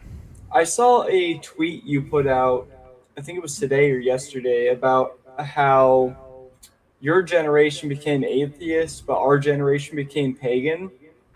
And I kind of see why my generation is leaning more towards that for the moment. It's because of the history, because of Zeus and all these European gods.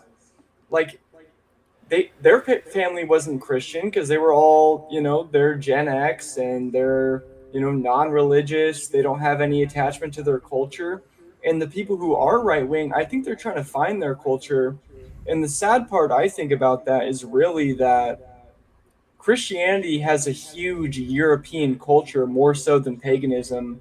Like we're talking about the Greeks and the Romans. I know Greeks created a lot of pagans too, but there was a huge population of Christians there who really established themselves. Same with Rome.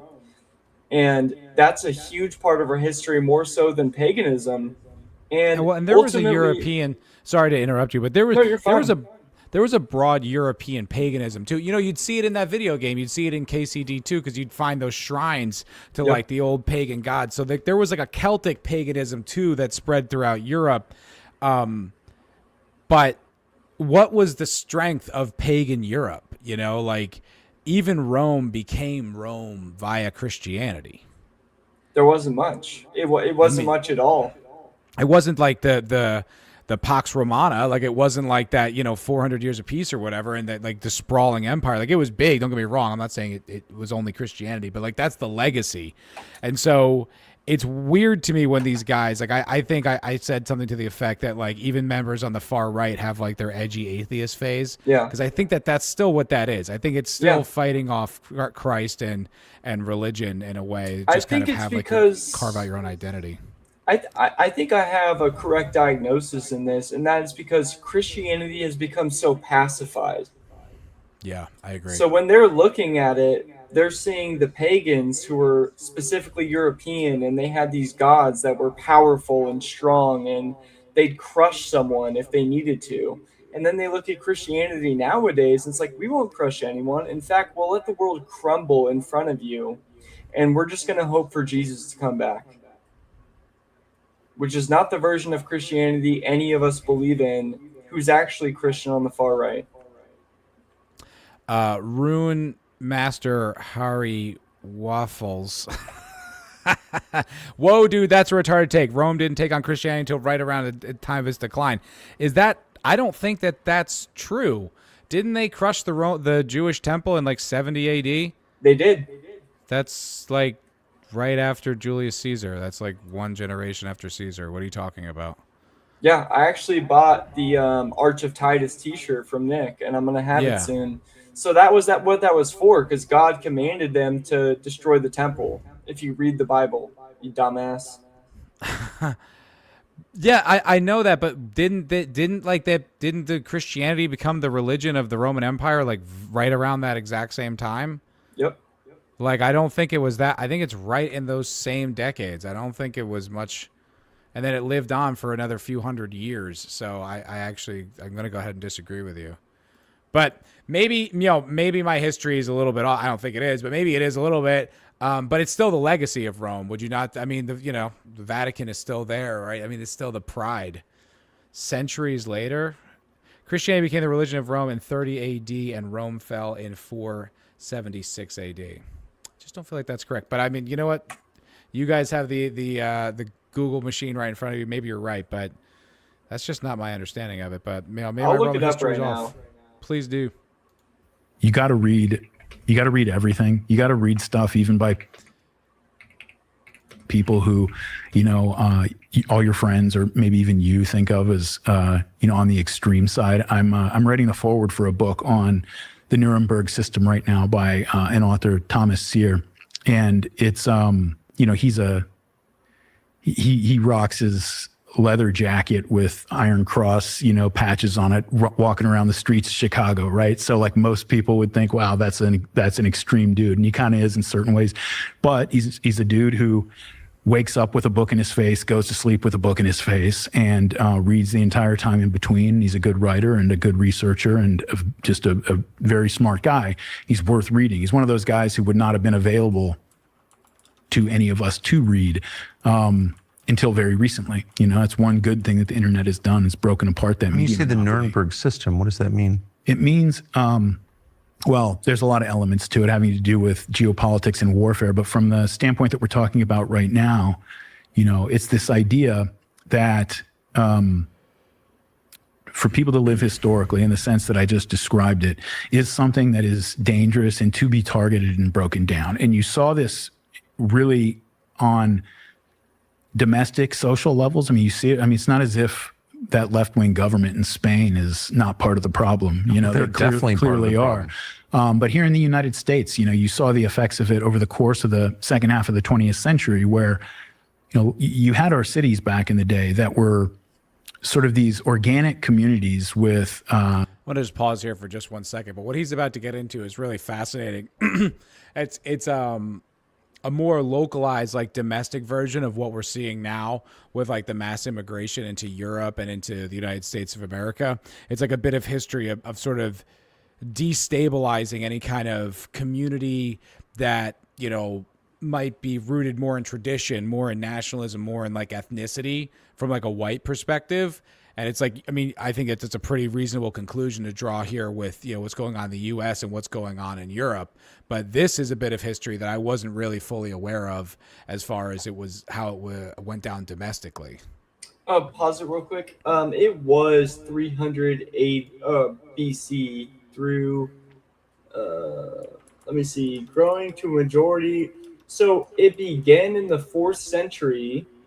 Took a shift longer. Estimates suggest that Christians made up only 10% of the population at the time of Constantine's conversion in 312 CE, which is just a bullshit New Age term. So that's AC. Growing to majority likely by the end of the 4th century, around 380 to 400 AC. So he's right in a sense, but Christianity was probably around like 30% of the population, around halfway through that. But either way, Christian civilization was still pretty big. And honestly, it's hard to calculate things like that because there was probably a lot of believers that were not able to say it. I'm willing to be wrong about it. I'm certainly don't claim to be any kind of Roman history expert. It's something that like, AD, sorry. AD. The CE. After Christ, after death. It's the liberal AD. We know what you meant. Rune Master saying, keep in mind, dude, I believe in Christ, but I think it's very worth researching our ancient history and how Christianity is influenced by pagan belief. No, I completely agree with you there. I think that like Darryl Cooper did this whole podcast about this like very long podcast about like human sacrifice and how that used to be so part of culture, and that there were these things that it would sort of slowly fade as cultures like evolved. It would be like first it was human sacrifice, then it would sort of do animal sacrifice, or then they would do things that were like rituals that would represent it instead. And if you think about like kind of what Christianity is in a way, it's sort of like it's the last human sacrifice, right? And it's like that's why you like take like the Eucharist to like not resemble that, but like a ritual that sort of reinvigorate or reinforces that. I think there's a lot to that. I'm certainly not saying that, like I said, I'm not saying you're fucking wrong because I want to be right. I'm completely open to being wrong about that, but I completely agree with you, especially about that. That's okay. I think that's fine. That's totally okay. Who did he call retarded? I don't even know. I don't know. Probably me. I said after Christ. No, he said that's a retarded take, I think. Oh. Yeah, he said, whoa, dude, that's a retarded take. Yeah. Oh, yeah. No, I think that's totally cool. Yeah. Sure. Separate neighborhoods divided by ethnicity and religion that were not in conflict with one another. They had arrived at compromises over the years and ran their cities in an organic way. And people were part of, they were plugged into communities that watched them be born and that would watch them die and that their kids would grow up in and know that their kids were going to grow up in. And they sensed themselves as these people. They understood themselves as part of this living community that was going to continue on afterwards. So it was important for them to make sure that the things they inherited were given to the people that came along after their period of stewardship. And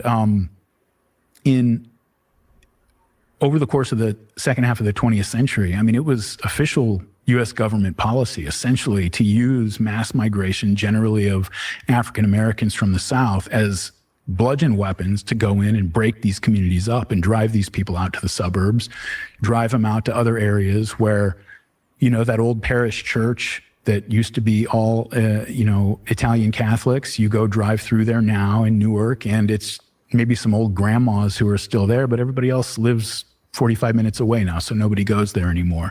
And all of What do you think of that?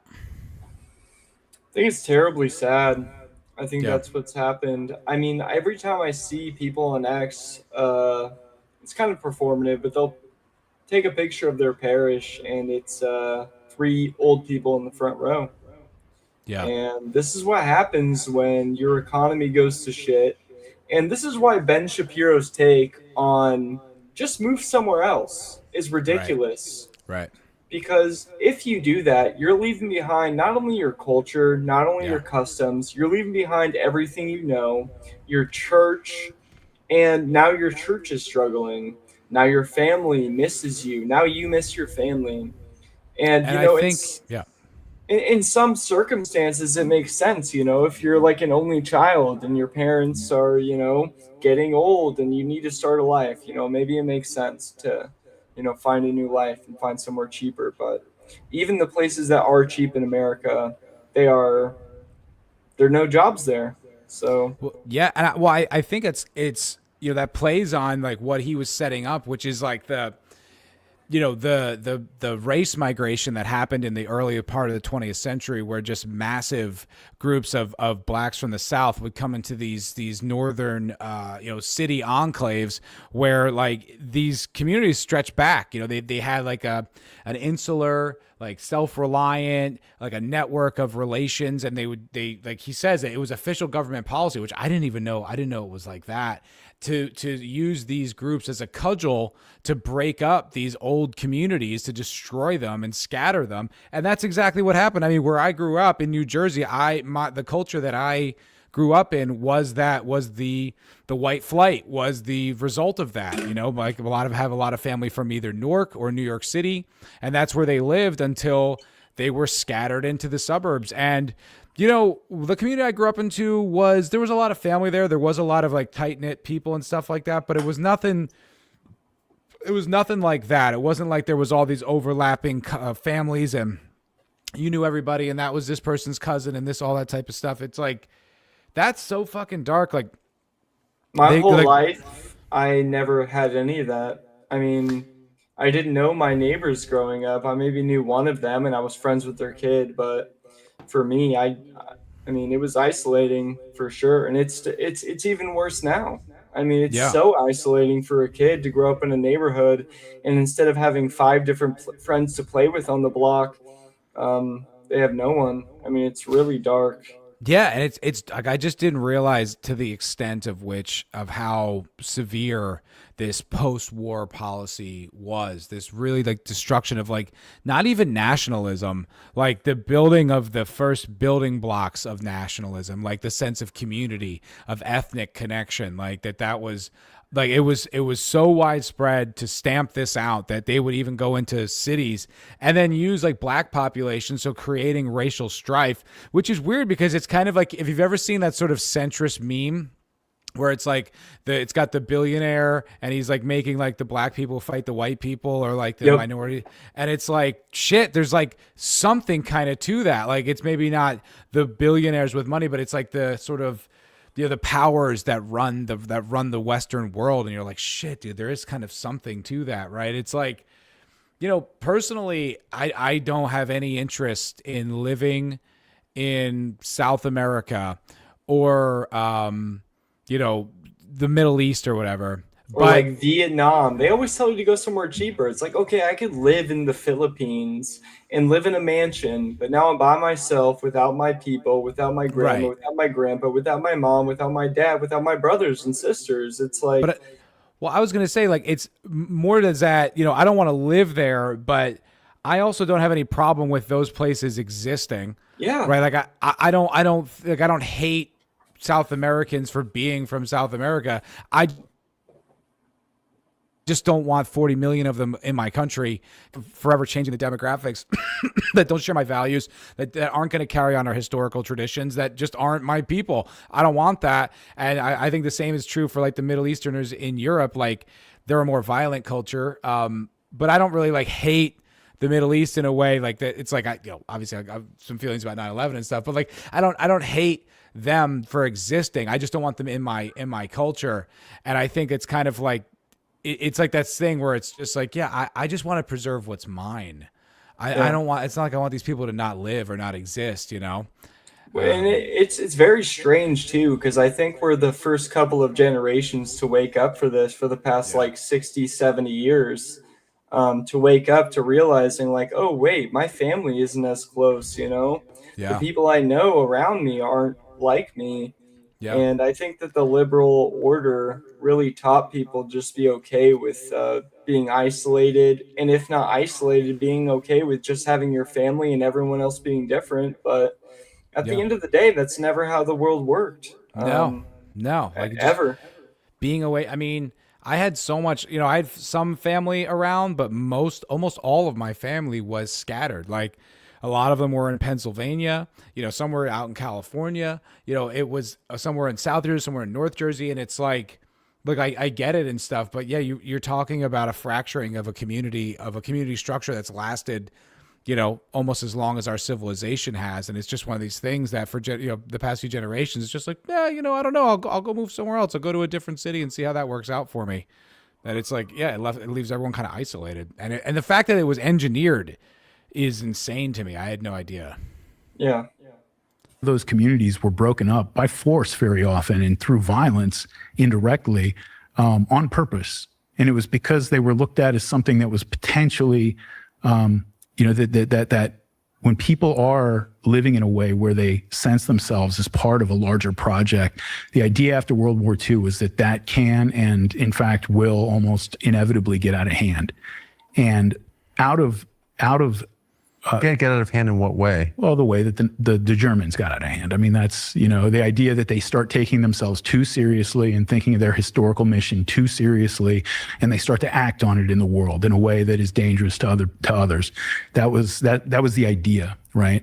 And of course, there's only one group, at least in the Western world, that we decided that doesn't apply to, and it's because they were the ones who were the victims of the Germans. So the Israelis, the Jewish people in general, very much live historically, and their right to do that and ability to do that is, you could say it's the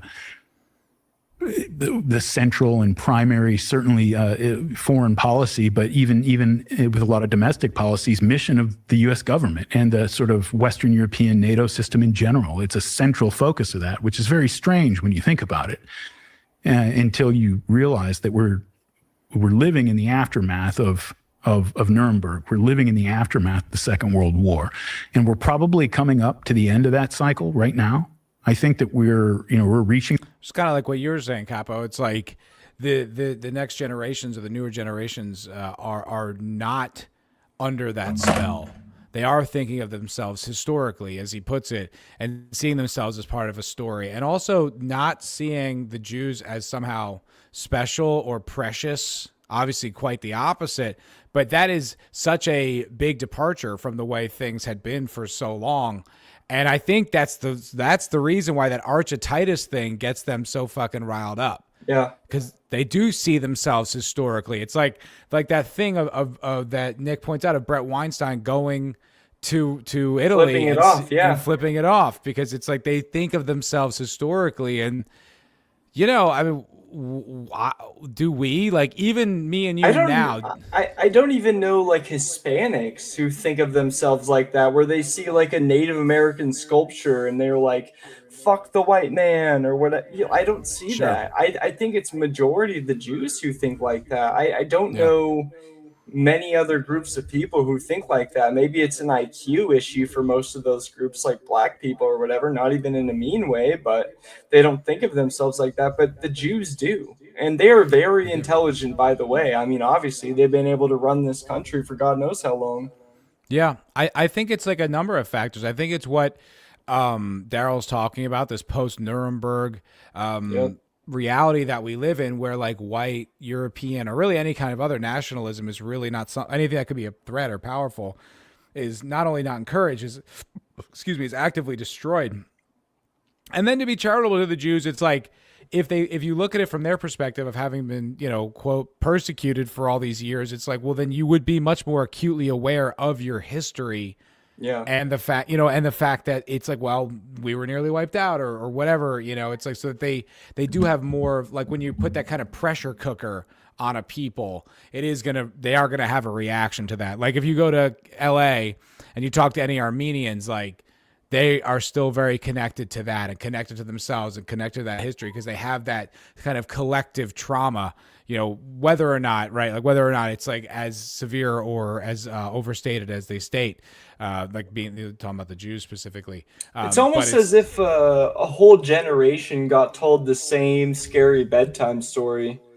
Like, dude, it they kind of talk seems about like that's kind of what it seems like. It's like that's Dude. how they feel.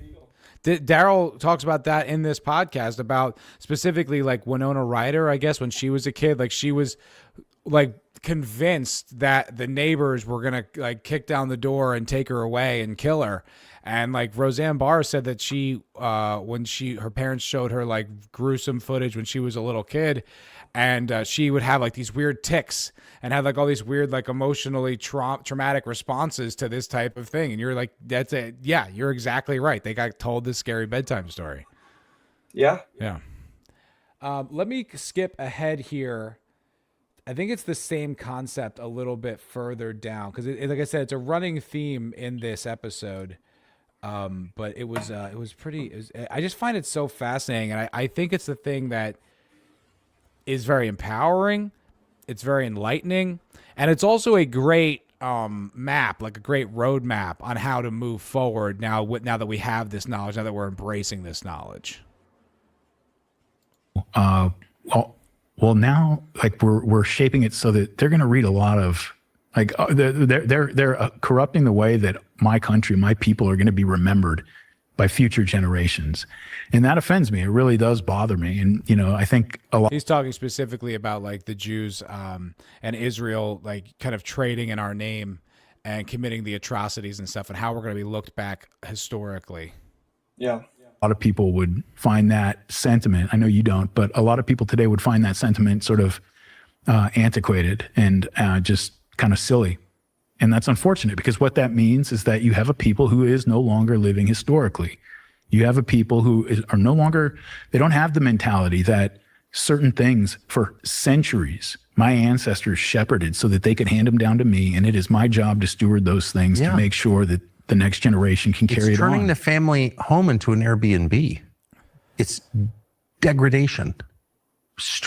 Random strangers are like wrecking your house that your ancestors built. That's how I feel. That's what's happening. And the people renting it, and it's so much like the Bolshevik Revolution. It's like none of the people leading the revolution are with power, like have any connection to the country at all.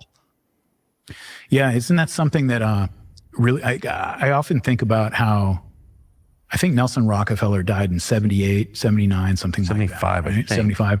And With Meghan Marshak. the only Rockefeller that I know about after that was the one who got eaten by cannibals in the Indian Ocean, right? And I always look at that as sort of Pacific. South Pacific. He got eaten before. Okay, yeah. Oh, did he really? Yeah, he did. Oh, okay. But Do you know about that? I heard about is it the island of like those tribal people? Yeah, I've heard exactly. about it. I've watched a video about that, yeah. And it's funny he says that because that's the only Rockefeller I'm aware of, right? Like in the modern era. And that was kind of a while ago too. So, but that they was were black like, and white. Yeah. I don't know if was it black and white? Was it that long ago? I thought it was like the 70s, but even so, or I don't even know when that was, but I thought it was the 20th century, like late 20th century. But like that's such an acute point because like the Rockefellers were like one of the ruling classes, ruling families of the United States. And then they just relinquished their power. They just don't have it anymore. And it's like, could you, it's not like I guess it's kind of like in a way, it's like a monarchy fading or like a ruling class fading or just not even that, like abandoning their power. Yeah, North Sentinel Island. It's really funny too because now all the conspiracies are about the Rockefellers controlling everything. Besides, it's not the Jews; it's the Rockefellers. I don't know if you've seen this stuff, but I saw it years ago. A lot of normies don't think about Jewish people at all. They think the Rockefellers are the ones controlling the banks and everything. It's never about the Jews. The Jews have nothing to do with it, which is pretty interesting. It's almost like a psyop in some ways. Yeah. Also, what's up, Zeb? Just wanted to say that. Zeb, what up, dog? Yeah, I always wonder about stuff like that. I used to do a lot of reading on that. I used to watch like a lot of different YouTube videos and stuff about all that conspiracy stuff. And I think there's something to that. I think where there's smoke, there's fire. Yeah. And I think there was something shady going on with the Freemasons and the Illuminati and the Skull and Bones and all that type of stuff. So I wonder where that leads and what the connections to power that really is, and the connections to I think the thing with the Jewish power is that it's so much more overt, and it's so much more public, and it's in these institutions, and you can see its expression so much more blatantly. And I think that's the thing where it's like it kicked up so much more dirt. And look, maybe it's even just that they supplanted the former power, that like there's always been these occult powers that run the government or run the world, but these are the ones that just kind of seize power now. Yeah. Yeah. Well, that kind of goes to my point, right? I kind of look at that almost as emblematic of the disintegration of the old WASP power structure that You can tell I keep track of this subject. yeah. That look, over the years, made its mistakes, had its faults, all these kind of things, but had a proprietary sense of this is our country. This was my father's country, and it's going to be my son's country. Yeah, I don't have another passport. Right. And they had their hands on the steering wheel, even as we had an open system that was self-governed to a large degree. There was a ruling class that ruled with a very light hand for the most part, that had their hand on the steering wheel. And when that last generation, after the Cultural Revolution and the Vietnam War, sort of made it so that those people's own children, they just didn't want to do it anymore. They lost legitimacy in their own eyes. Their own college professors told them they had no right to rule. They took their hands off the steering wheel. And that ever since then, the American system has really been under the control of whatever highly organized, well-funded minority group can manage to get its hands on the controls. And it's one of the reasons, by the way, that, it's really... I see a nod in there, Craig. Yeah, I just saw that he said whatever minority can get their hands on power is the one that controls, and that's how it seems now. Because white people are in control, that's obvious. I mean, not anyone who's thinking like historically, not anyone that's thinking about the nature of white civilization or preserving. That was very succinct. And you look at like people like Ilhan Omar, like how the hell did she even get in there? But she's got an army of other Muslims who are down to support her. It's like, that's totally true. And I never even thought of it like that. Like a lot of these red pill guys only want to focus on the Jews, but it's like every minority who wants to grab their hands on power and destroy the country. And for them, it's not even destruction. The LGBT minority. For them, it's not. Seized. Yeah, and the big point is for them, it's not. For us, it's destruction. For them, it's reproduction. Yeah, they think it's regenerative.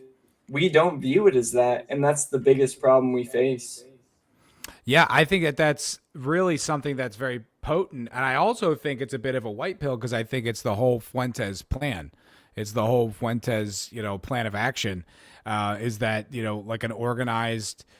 Intelligent, like diligent minority, and the minority can be groypers, to take control, to take the levers of power back. And I think like that's where, when you start to recognize that that's how it's been for the majority of the 20th century, it's like, well, then it doesn't have to stay the way the organized minority does not have to be, Jews or LGBT or Somalis. It can be fucking groypers. It can be like white nationalists, white Christian nationalists. It can be. 100%. Totally agree. Yeah. Good point, Darryl.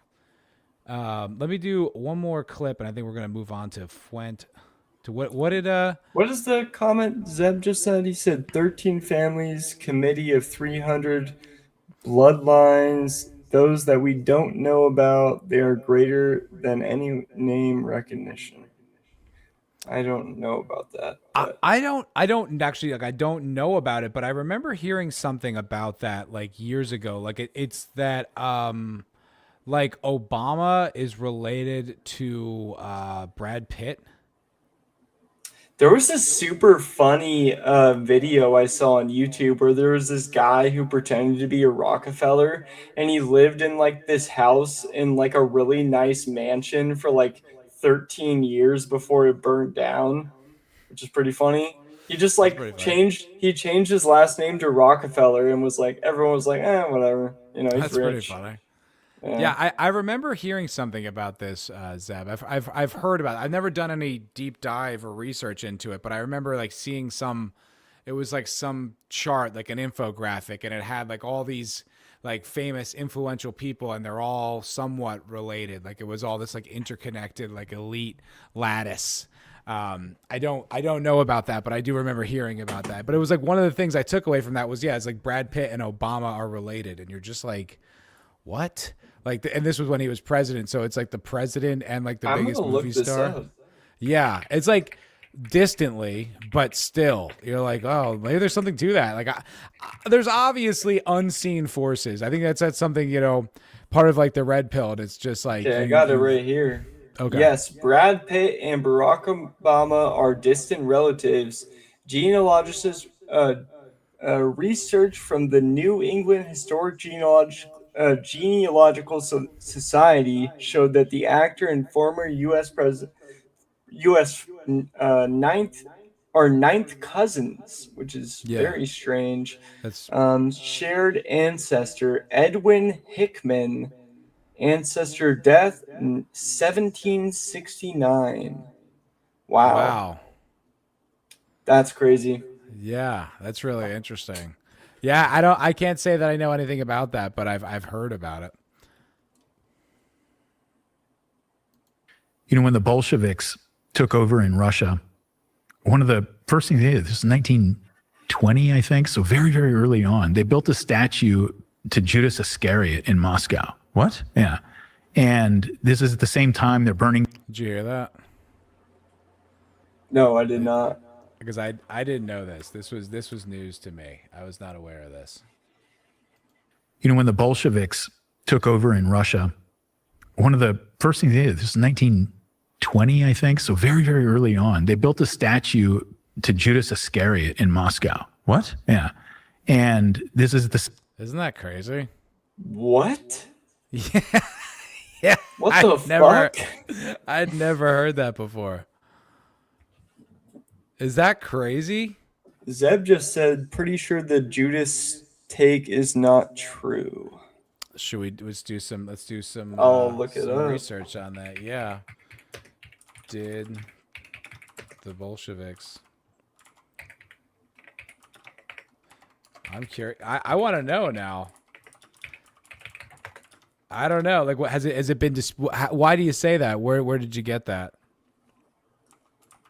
It was a notably short-lived monument to Judas Iscariot in the 1918 in Savitska, Russia, and white Russian propaganda artwork depicting the Bolshevik leaders as traitors, comparable to the biblical betrayer. Well, so it is a real thing. Yeah, maybe it wasn't like a statue. Maybe it's, maybe it wasn't part of like the central of like the Russian communist empire or whatever, but it was. Yeah, it was a short-lived monument. Okay.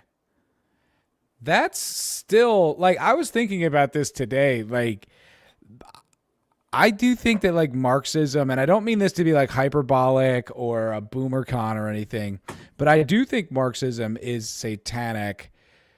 I think it supplants religion. Like, he even says, right, like, religion's the opiate of the masses, but I think it effectively supplants religion. And I know this a little bit because I talked to my buddy who is, like, a Marxist, and I showed him Basil, right? I showed him, like, hey, dude, check out my interview with Basil.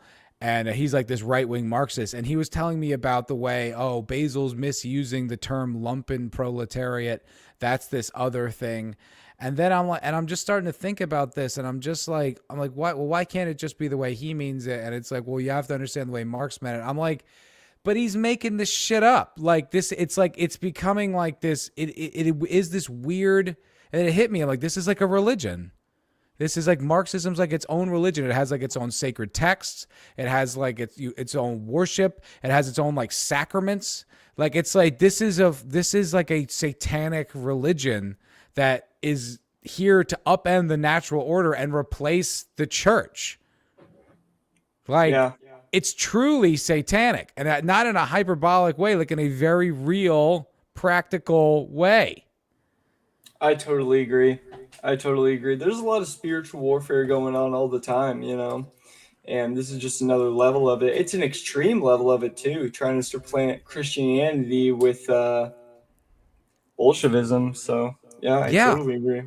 It's like it seems to be effectively that anyway. It's kind of like the whole thing that people talk about with the Iraq War. Afterwards, General Wesley Clark said that the United States had a plan to wipe out 7 nations in 5 years, but he was never able to reproduce a document, and he never exposed his source of who told him that. And so people always just kind of claim, well, that's bullshit. I'm like, well, okay, it's bullshit, but we did have military operations in 6 of the 7 countries that he listed, and in 4 of the 5 we overthrew them, and another one we tried. And it's like, so okay, maybe it's bullshit, but it's also a spectacular coincidence that it worked out that way. And so it's like the same thing with this Marxism. It's like, okay, maybe they didn't build a statue to Judas, but it's like they did try to crush religion for a very long time inside the Soviet Union. Like I think eventually Stalin was more lenient on a lot of it, but like that was one of the central parts of the goal. And now how you see it effectively replaces like charity, right? Like that was like welfare as it exists now was a function of the church for so long, and then they replaced it with like welfare. And those are like Marxist ideas. Those are like far left ideas. I'm looking at the monument description. It said in the Savitsyaka's, I can't even pronounce it, statute. Sure. In the summer of 1918, the Bolshevik government erected a controversial monument of Judas Iscariot in the town of Svitska near Kazan as part of their aggressive campaign to dismantle the Tsarist, or it's Tsarist legacy of the Russian Orthodox Church. Tsarist. It's so Russian is so annoying. Yeah. Symbolic reversal. The gesture was meant to subvert traditional Christian values by honoring biblical villains or revolutionary figures instead of saints.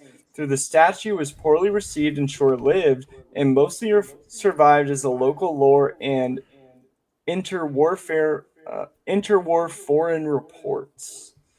So it seems like they were trying to put it up and people were just going to be okay with it, but it didn't end up well. But yeah, either way, the government, it doesn't matter what the people think anyway. The government is trying to do something with that. And that's why me and Matt believe it's satanic, because they were trying to push this. And I think it says a lot about the people who were, fomenting that revolution, who executed that revolution. It's like, well, if that's like popular amongst members of that revolution, especially at that stage when it was like pretty fresh and it was like run by this little group of elites, then you'd have to be like, well, that seems it was obviously cool for them. Them and their boys thought it was pretty sick. You know what I mean? Like, I don't know. Hippocratic Oath is saying Marx didn't make it up. It's Kabbalah. Now that's interesting. Do you have any like sources I can read about that, or any kind of information I can consume about that? I'm curious. Yeah, if you link it, I can look it up in the chat. Yeah, I'd like to know more about that. That's very interesting, because I do feel like I was thinking about it, like it functions as religion. And I listened to my friend who's smart talk about it, and there is like a bit of there's like a reverence to the text, like it's sacred. And I'm like, dude, I respect him for going down the rabbit hole and trying to truly learn these things, but I do wish he would just stop and come back. It gets a little crazy when Candace Owens is saying like Judaism is secretly Kabbalah, and they're not really Jews; they're secretly Khazarians and the Khazarian mafia and all these things. It gets to the point where you're like, okay, bro, like what do we? Yeah. And what do we even take from that? Even if that's true, we don't really take anything from it, Yeah, effectively, what does that even mean? I don't know. And then what do I do with all the non-Khazarians who are also pushing open borders and LGBT and anti-white propaganda? What do I do with all them? What is that? Exactly. What is that? It's like, okay, so they're all Khazarians. Like, okay, what about all these? What about this? What do I do with that information, Candace? Okay, so this is the last clip I want to play from this. I have a few more, but this is the last one we're going to play. And it's sort of Darryl's solution against I guess like the circumstances that we're in. I think that's a fair way to put it. We just don't know that, but it is. How do individuals respond to that? This is usually not a popular answer, but I think that I'm not saying don't go vote in the next presidential election or anything like that, but I think that the idea of imposing a solution politically from the highest levels is probably, I think that's probably a lost game. I think we have to start. No one's coming to save you. The good news is, though, Groypers are in lower tiers, and Nick was like having a huge monologue on this recently, is the lower staffers affect policy. These people have staffers to give them policy. Yeah. And if the only people in office who are staffers are Groypers, who are going to work their way up, those are the people who are going to be creating the policy. It's not the people at the top, because they're not smart enough to even figure out what policies to make, and they need a team full of most likely Groypers, because apparently it's 75%. No less than 25% are not Groypers. So what does that mean for the next 15 years? I think it's looking pretty good, but I think it looks pretty fucking good to me. And it is a little scary, because obviously we're not sure if the political system works or not, but it's the only solution without violence. Yeah. And I think we should try to exhaust all of them before we even start thinking in those terms. Totally agree. We have to start to look very close to us and build out from there. You need to focus on your family. You need to know who your neighbors are.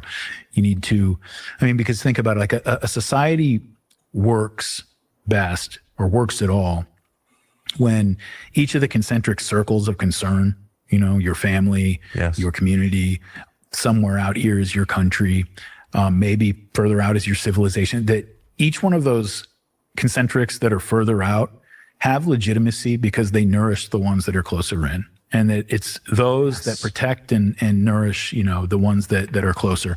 And so your community matters because that's the world in which your family is able to thrive together. Your larger political community matters because it allows your community, and so that's how a society maintains legitimacy over time and becomes something that people are willing to march off by the millions to defend if that's what it comes down to. Pretty interesting. I was going to say, I keep bringing up Joey in this conversation. Hey, Joey's base as fuck, dude. That's cool with me. He brought up how it's very hard for people to want to die for their country if they don't have a heritage that they care about. And this is another reason why I say that the pagans, that's why they're leaning towards it on the far right, is because at the very least they have a connection to a civilization that were fighters, that would die for their land. And that's why I brought it up. But it's totally true. If you're not connected to your race and your people and your culture and what created America and what created all the other European civilizations, then what do you really have? You have a society that's economic, and why would you care if you had made another $200 a month? I don't think anyone would, especially people who aren't like super money hungry or anything. Oh, dude. And it's like, did you ever play that game Helldivers 2? Yep.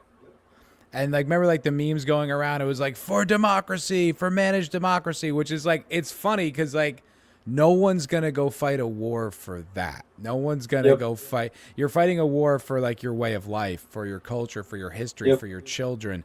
You're not going to go fight a war for an ideology or the possibility that, Amazon keeps making money. That's not why we have cultures. No.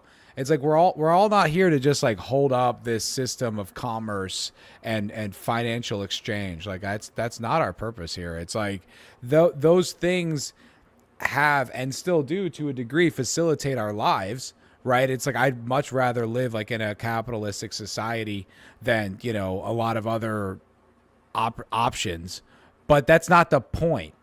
Yeah. Right. It's it's a product of it. It's a means to an end. And as soon as it starts serving the people it was created for, that's when it needs to end. And I think that's where Gen Z comes in. And we're saying, you know what? Capitalism, we'd love to make money, but we still can't. We'd love to own a home, but we still can't. We'd love to own a business. We still can't. And there's people who have in my generation, but it's very far and few between.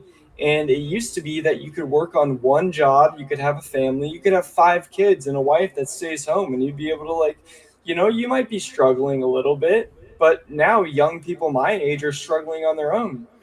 And I also think it was like the wealth of the post-war time, the sort of opulence that the boomers grew up in, and the ease of access of like acquiring wealth was the same exact thing that made them soft. It's the same thing that stopped them from thinking historically, that allowed their institutions to be captured by communists, that allowed like the racial demographics of their neighborhoods to be destroyed, and for their daughters to become like feminists and whores and hate men. And it's like, I think it's all that type of stuff. It almost worked as like a like a numbing agent. That they're not to say that I'm anti-prosperity or anything, but I think it was like it. Well, it's like, well, it was working out for me, so good enough. I think that's kind of what ended up happening. And it's like, without the historical legacy, without the conception that you are part of something bigger, and that you're passing on something bigger, and that this is for something. And whether you like it or not, we're always in a war for civilization. Civilization's always at war with other civilizations. That's the nature of the world. And it's like, we're not going to find this unipolar moment. We're not going to have this beautiful liberal democracy is going to save everything. I mean, that's all farcical. That serves not our interests. And it's like, it's just that, that's not enough. It's just simply not enough. Zeb says in the comments, sir, there's no non-violent solutions. I'd love to debate you on this, because like we're saying right now, most people aren't willing to die for something that's not meaningful, and the United States at the moment isn't meaningful. I mean, for us, it is, because we're native to this land and we care about it. But the majority of people, even white people, I mean, you can have a conversation with a barista or even a construction worker, even a blue-collar worker who used to be a hardcore conservative.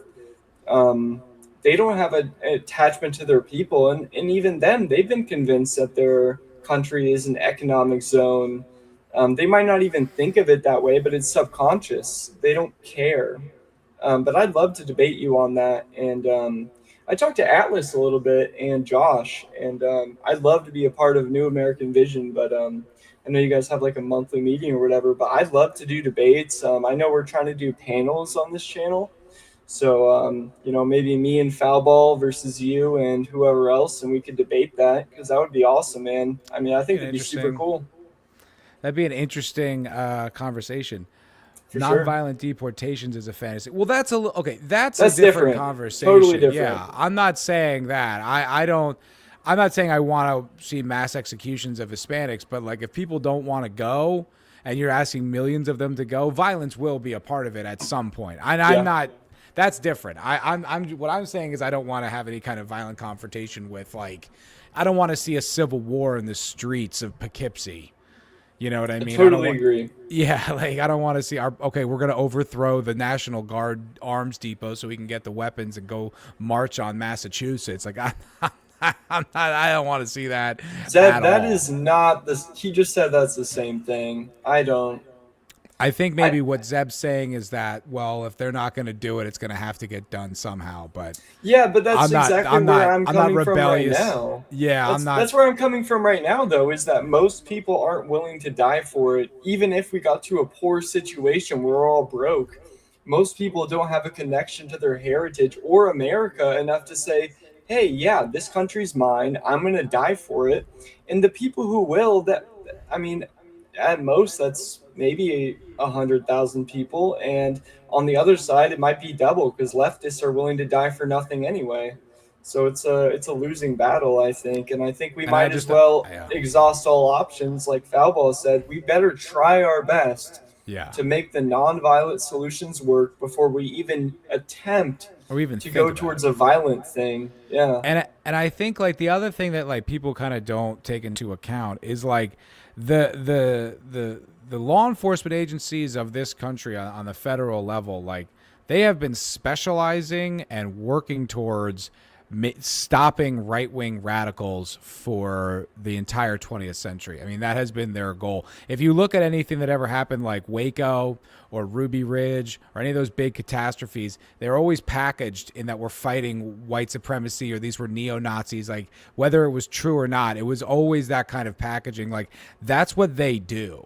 So that'll be dead in its crib before it, people will just go to federal prison. I want no part in that.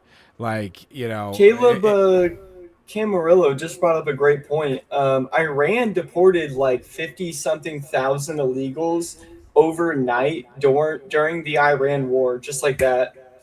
We can't do that in a day, no matter what. So that just goes to show we can do things non-violently. I'm sure they did. I mean, they might have gotten a punch or two, but those people, they just got fucking kicked out. It was it. But yeah, Zeb, we'll have to if debate we can do it. I'd love it. Um, Yeah, I'm down yeah. for sure. I'd love And to Mitchell debate Black that, but is saying he'd love to throw money at that debate. So we already got a sponsor. hell yeah. I'm down. I think that's a great idea. I think we can either get Josh or Atlas as a moderator. Cool. But I'd love to do that discussion because I care a lot about these things. And I heard the debate before about something similar that you did with Atlas and Tom Foe. But I just heavily disagree, which is totally fine. But at the same time, I'd love to be a part of a new American vision because I care about politics. I'm a young guy, and I really do love this stuff, man. Like, this is Fuck yeah. This is what I care about, and I know that Matt here knows that. So Yeah. Well, we're gonna talk about Zeb's favorite guy right now. hell yeah. I wanted to talk about Nick. I don't always talk about Nick. I could every week, but I prefer not. There was to. no Groiper report, so There was no Groiper report this week, so it's fair. But I also like to talk about other voices and stuff like that too. And I also, there's enough coverage of Nick. But this particular monologue that he did earlier in the week, I just thought was so fucking good. It was like it understands the politics on such a high level and how they're understood by people, what moves people, what has moved people, what will continue to move people. And it was all in service of a takedown of Tucker. But I just thought it was completely worth this observing. when I watched it the first night, this is the most moving monologue I've heard in like months from him. Just the whole situation, honestly. Yeah. This was like one of the best performances that I've ever seen. So And Zeb gave you the green light. He said you're welcome to come on. So that's fantastic. Hell yeah. hell Zeb. yeah, brother. I'd love to Let's join go. New American Vision, man. It'd be Let's awesome. fucking go. All right, let's play a little bit of Nicholas J. Trump created, you're not going to survive in the post-Trump era giving us this list of 10 buzzwords. It also doesn't work when your enemy is the left. Because what are... Just for some quick context, if you don't know, Tucker put out like what a lot of people thought was going to be the launch of a new party, a new political party, or a new political coalition, or maybe his announcement running for president with a new coalition similar to like the Trump coalition where he had RFK and Tulsi and all that type of shit. And then it just turned out to be like a de-radicalizing force, really. It's like, a bunch of platitudes. It was 10 points of buzzwords that you'd hear from a leftist politician or maybe like a moderate politician, Yeah, like like a forgiveness, center-right. come together, like Yeah. a bunch of bullshit that means nothing. So yeah. And it's something that just kept vague enough that you can project your own values onto it. It's no effective plan of action at all. And Frankie303 with a $1.99 super sticker. No message, just fucking hell yeah, brother. Thank you very much. We're Nick now. Thank you for the no message. I am not. I like the messages. I'm joking. Yeah, I know. I never get mad at super chatters. I find it so funny the way Nick does. When I first encountered Nick, I was like, this guy's fucking brutal to these people because I'm always like so nice to my super chatters. But yeah, look, it's half the fun. And he does. The thing is, it doesn't seem like he's putting it on at all. He does seem genuinely, deeply annoyed. It's awesome. It's fucking awesome. It's so funny. On the left. On the left, they are telling people we're going to give you stuff. On the left, they're actualizing the rage of their base. Who is the constituency of the Democrats? It is spiritual aliens, the marginalized, resentful, antisocial people.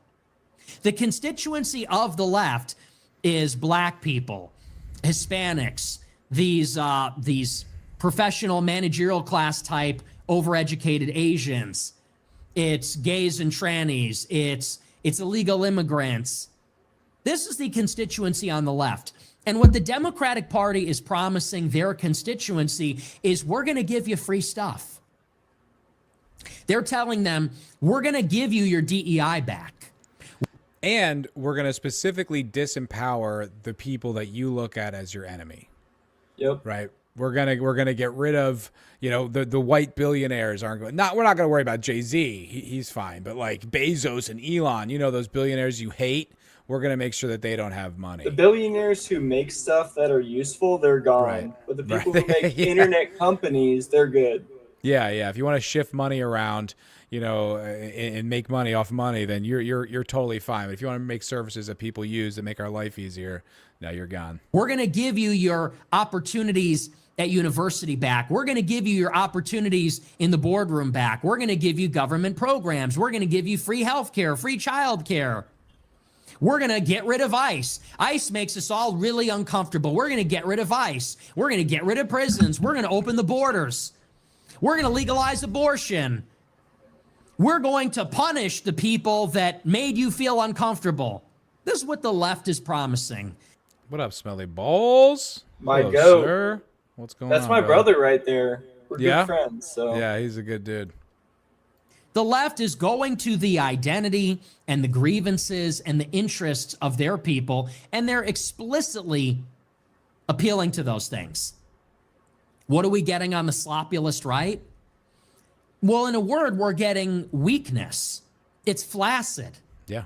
What the people on the right are looking for is a champion, is a fighter. In some sense, we're looking for revanchism. I would say vengeance. I think revanchism is... Do you know what that is? I don't know what that means.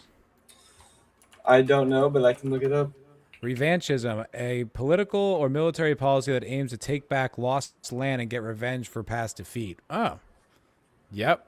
I think that's correct. And they're making... Sorry, go ahead. Oh, no, go ahead. Sorry. I was just going to say, like, this Tucker thing is making this mistake, right? It's like Trump got away with vague appeals to the left. Not that he ever did, like they hated him, but maybe certain like middle of the road things because the woke had gotten so bad and Kamala was such a bad candidate that people who were just like, all right, you know what? I'm not like these crazy people, I get. But now that has been exposed as bullshit, you will get zero appeasement from them whatsoever. So it's a completely losing effort. It's like you're trying to appeal to a base that will literally never come to you. It's like it's kind of the opposite of a mistake that McCain made when he was going against Obama, where he made his entire campaign about the evangelicals. It's like, well, they're there no matter what. You don't need to campaign to them. That's stupid. And this is the same thing. It's like, you're never going to get the left. Like, don't bother. Like, we want strength. We want leadership. We want a vision. We want, particular policies that you're actually going to execute, not these platitudes, not some fucking, something my grandmother hangs in her kitchen. You know what I mean? Nick talks about this too, where it's like the vision is Trump, right? Like that's the vision. Yeah. And what people want, they don't want anything too new. They want Trump, but actualized. Yeah. They want literally. Trump, but the policies enforced. Yeah. When Trump started deportations, he got scared by the left, not the right. I don't believe at all that the left or the right was like, oh, a lesbian and some like nurse got killed because they were trying to like wrestle an ICE officer or jump in front of a car. I don't think they cared. It was the left, and Trump he's a people pleaser. That's what business is, by the way. Business is the customer is always right. If you've ever worked at a job where you have to deal with people, that's what your manager will tell you. No matter how bad the situation gets, they're going to tell you the customer's always right. And that's where Trump was at. So as soon as he saw the left be upset with what was going on, it was just immediately like, oh, okay, we're going to give up on this and we're going to try our best to make it safe and secure. And what did he do instead? He just removed it all. Yeah. I mean, they've backed down on literally every angle of enforcement. They don't do job site raids. The thing about the job site raids is it's like that wasn't even on camera, right? Like he made such a big spectacle when he went into Minnesota because there's cameras everywhere. Everyone's on the ground with their phones, like, and so it makes this big spectacle. And all you do is activate the left, and he doesn't have the character or the institutional like authority to crush all that, to not give a shit, right? He folded to all of it. But there's all these other ways. Like you could have done the job site raids. There's no cameras there. Like that's not going to break out into a mass media frenzy, but you can't do that. You can't do traffic stops. You can't go inside people's houses. Like there's literally, they've cut off every single avenue. And then you still have to listen to someone like Steven Crowder's like brag about these deportation and now what we're going to do, which is genius, is we're going to go to something that's already illegal, where we're going to stand by an airplane and wait for a pregnant woman to walk off. It's like fucking ridiculous, man. It is ridiculous, and it's also a perfect opportunity to just get terrible press every single time because everyone's going to be there with their phones, and like everyone's just sitting there watching it arresting a pregnant woman. Yeah, that looks awful. It's bad look optics. how bad that is. Yeah, it's just like, oh, I mean, yeah, it could have been so great. We're stuck with this. The better word. This is the spirit that animated Trumpism. It's taking the country back from the people that have colonized it, the illegals that have colonized it, these progressives that have imperialized our culture in a moral dimension, taking the country back, making the country back into the way it used to be. Get rid of the foreigners, get rid of the foreign influence. Get rid of all this cosmopolitan stuff that's an attack on our values and our identity and who we are. And what Tucker is offering is not only flaccid and weak, but it's also by definition conciliatory. Yeah. He's making this mistake of thinking that the way that we win is by trying not to upset the left. Yeah. It's like there's an implicit apology in it. And that's just, I mean, that's the worst approach because it's not authoritarian enough to actually execute what are real, like, how are you going to unseat the Jews in government with like a conciliatory, as Nick put it, like platitude, well, everyone can agree on this type platform. So you think they're just going to be like, oh, good point. We'll stop throttling your military to fight our wars for us. I just don't, I don't even think Tucker wants to, and that's the problem. I mean, I think he's snaky. He's very snaky, but he talks about Israel all the time and fighting all these wars and how much it offends him. And then your political platform is white genocide too. He talks about white genocide too, and then the next sentence is like, "Well, identity politics are nothing. It's all about economics." So it's so hard to read him. He is probably the hardest guy to read in all of politics. He's tough, man, and it's because he is, you're right, he is snaky. Like when I was listening to the Darryl interview, he would say something like, Darryl would say something and he'd go, what do you mean by that? And then he would he's like, oh, I think that deeply too. And you're like, you just a second ago asked what the hell he meant by it. Like you are certain that you have like a deeply held belief on this thing you didn't understand 10 seconds ago. Yeah. Like he's so insincere. I think I clipped out something and sent it to Joey and Tom. And it was about, God, it was just some insane, you don't recognize you just exposed yourself for being a complete CIA fed. Let me see if I can find the clip because it was really one of the craziest things that I've heard him say in a while. It's been really interesting to see Joey's transformation because now Joey in his recent interview is at the point where he thinks there is no political solution. So I think he was a groyper and I don't think he is anymore. It's really confusing. I'd love to talk to him sometime. You should have him on your show again soon, but it seems like he has changed positions, but it's hard to tell why. But he's super smart, so I'd love to listen to him talk just in general. I didn't listen to that whole interview with Hermes. I listened to some of it today, but I thought that guy was kind of an idiot. So I was just he's not as smart as Joey. but he had Yeah. some points that Joey would agree with, and I was like, huh, that's like kind of a 180. Oh, that's weird. I can't find the video. I swear I sent it in the group chat, but anyway, it was just one of those things where it's like, yeah, Tucker, dude, you're such a fed. But he is confusing because sometimes, you know, he's saying things where you're like, oh, that's sharp, and then other times you're like, wait, what did you just contradicted yourself? Like, and it's weird too, because when he talks about things like, if you ever listen to him talk about like addiction, like he seems so sincere and honest, and that seems to be the most like sincere part of him. That doesn't seem to have any other agenda other than to kind of confess like his sins of having been an addict and come clean about that and try to rectify that moving forward. But the other stuff, I'm just like, he's a moving target. It's very hard to pin him down. Yeah. Another thing Joey has switched on is like Patriot Front. He thinks that Patriot Front is pretty awesome, I guess now. So that's interesting as well. He's like way smarter than me though, so I'd have to pick his brain about it. You know, I'd love to see you do that because I don't know what he's thinking. But yeah, I'd be curious. I have never reached out to him, so I'll have to reach out to him soon and see if he wants to come on and do a show. But it would be interesting if you could do it as well. That would be awesome.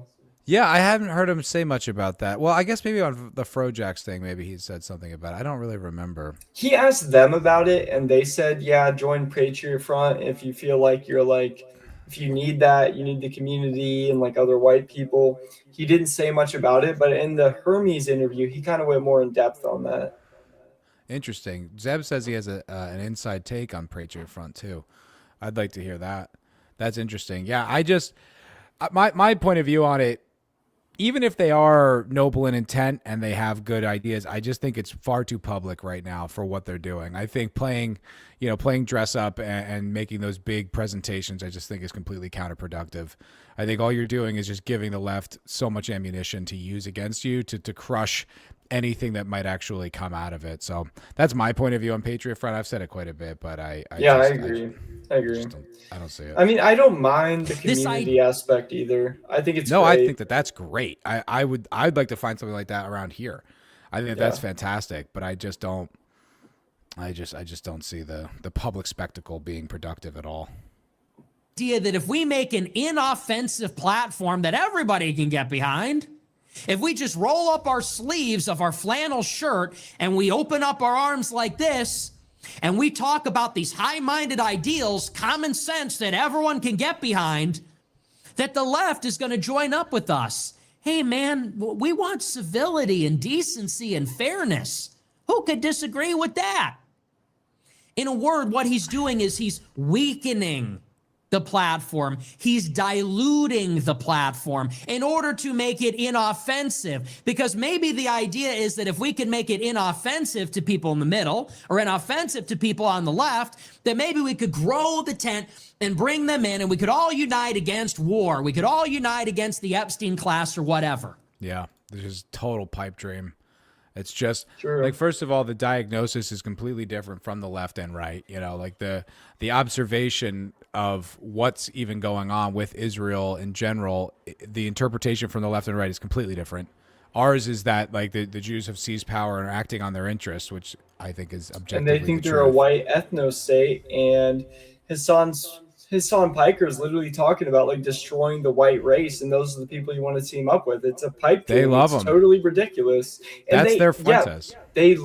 That is their Fuentes. They fucking love Hassan, and he's shocked his dog. He's done animal abuse. He's sex also addict. A fucking idiot. He's also dumb. He's not like, his ideas are shit. His understanding of even the text that he's talking about is wrong. Like he's just a fucking idiot. I'm gonna go to the bathroom. I'll be right back. All right, brother. You can keep playing, by the way. You're good. Word. Mitchell Black for $4.99. Thank you so much, bro. I really appreciate all the super chats. The battle was over before it began. Wignats were opposed to deportation because of the bad optics from ICE officers shooting people in Minnesota. Really? Who were the Wignats that were opposed to that? I didn't see that, but maybe you're right. I didn't observe that. I felt like it was all the It was the left. It was the media. It was like, people like my mom and her friends who were just, melting down over the fact that, what this looked, it was a murder. They murdered their own citizens. Like, I even heard like my mom's friend's husband said that. And you're just like, bro, like, seriously, like, it wasn't a murder. Like, if you're involved in a conflict like that you started and you get killed in that conflict, that's not murder. At worst, it's manslaughter. But it's that, like, and I'm not trying to be technical here, but there's a reason the law designates it differently, is because there wasn't an intent to kill you. And it's just like, that's no one wanted. These ICE agents do not want to go in there and kill people and just like wipe out, as many people as they can. They want to do their job and deport these people. And if it goes on peacefully and they can get as many people out, great. But if you're going to interfere with that, I don't know who I'm going off on this rant. You guys all understand this. But who are the Wignets that you're talking about? I don't actually know. Do you know what he's talking about here, Mitchell? He says the battle is... Sorry, I'm calling you Mitchell. Craig. The battle is over before it began. Wignets were opposed to deportations because of the bad optics from ICE officers shooting white people in Minnesota. He's probably more specifically talking about people on X who are Wignets, who are like... Jake Shields.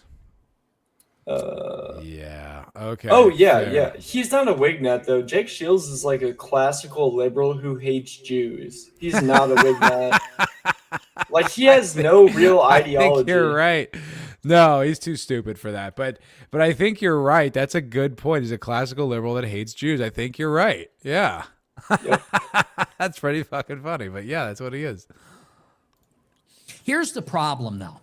The left wing is going to come at us in 2028 with much of the same. Wait, pause it one more second. The Democrats. Yeah.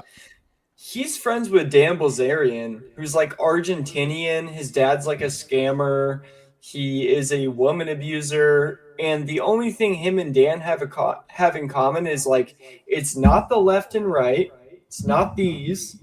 It's just the Jews. So that just proves my point. I just wanted to put that out there because it's totally true. They don't have an ideology. They just think that the left and right, they both hate Jews, come together, it all works out. And it's ridiculous. So crazy. It's just we just lived through 10 of the craziest years of the left's overreach of power and their complete degradation of everything they could get their hands on, whether it be culture, the government, social media, whatever. They just like all took it through their LGBT black communism shredder and just destroyed everything that they touched. So the idea that there's not a difference between left and right is bananas. Like, yeah, I think like, yeah, okay, you can make the argument that if you trace a lot of this stuff back, it goes to like, a lot of Jewish intellectuals that start these movements, and like, okay, fine. But these people still believe it.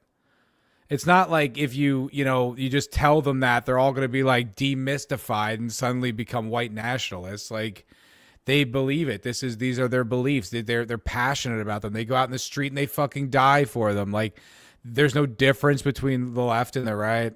Okay, guys. Like, what are we fucking doing here? JD, after the two left-wing activists were killed, it was Nick who said that the deportations were bad optics. When did he say that? Okay, I have an example of this. He said that the Trump administration isn't doing deportations, but if they were, it would be fine. Basically what he was saying is it's bad optics when you're not actually doing mass deportations, but you're pretending to do them, and you're making everyone pissed off. That is a different argument. He wasn't saying it's bad optics to get these people killed. He was, I specifically remember Nick was saying, like, you have millions of people that want to leave and they're not going to want to leave. Some people are going to die. That's just going to happen. He was just saying it was sloppy, and it was sloppy to just do this bum rush into Minnesota and then to back off it. That was the part that was like sloppy. There was no plan. Everything is just impromptu. It's all impulsive. It's just it's not a operation. And, did we get rid of all the Somalis? I mean, did they, even all the scammers? What even happened with that? Yeah. Well, and also it's like, this is a stupid, he's probably awake now, but this is a stupid point. It's like, he said this because they went out there, they were all macho. And those killings were justified. Nick even said that. Nick said that verbatim, that those were justified. What he did say, though, is you can't do that and then allow for bunch of other illegals to just stay here and pretend you're doing deportations. Like, if deportations are going to happen, you have to just be super forceful. You can't just pretend. This is so fucking true. So many contentions with Nick can be solved by watching more than a clip. Yeah. Totally true. I mean, it couldn't be more true. I realized that about all the people I was like arguing with about Nick. I'm like, oh, you don't even watch. You just watch a clip here and there. You watch like 2 clips a month, and then you think you have an idea of who this guy is. And I was like, all right, well, we don't have to have a conversation. Like he does, he does at least an hour monologue, 4 to 5 nights a week. And he's very explicit and detailed and thorough in his opinions. Like, you can go engage with his opinions there. Like, I'm not going to be knocked off this point because you don't engage with it. I'm arguing. It's like arguing with a leftist. It's like trying to argue with someone who's like pretending the truth isn't objective. You're just like, okay, all right, this is stupid.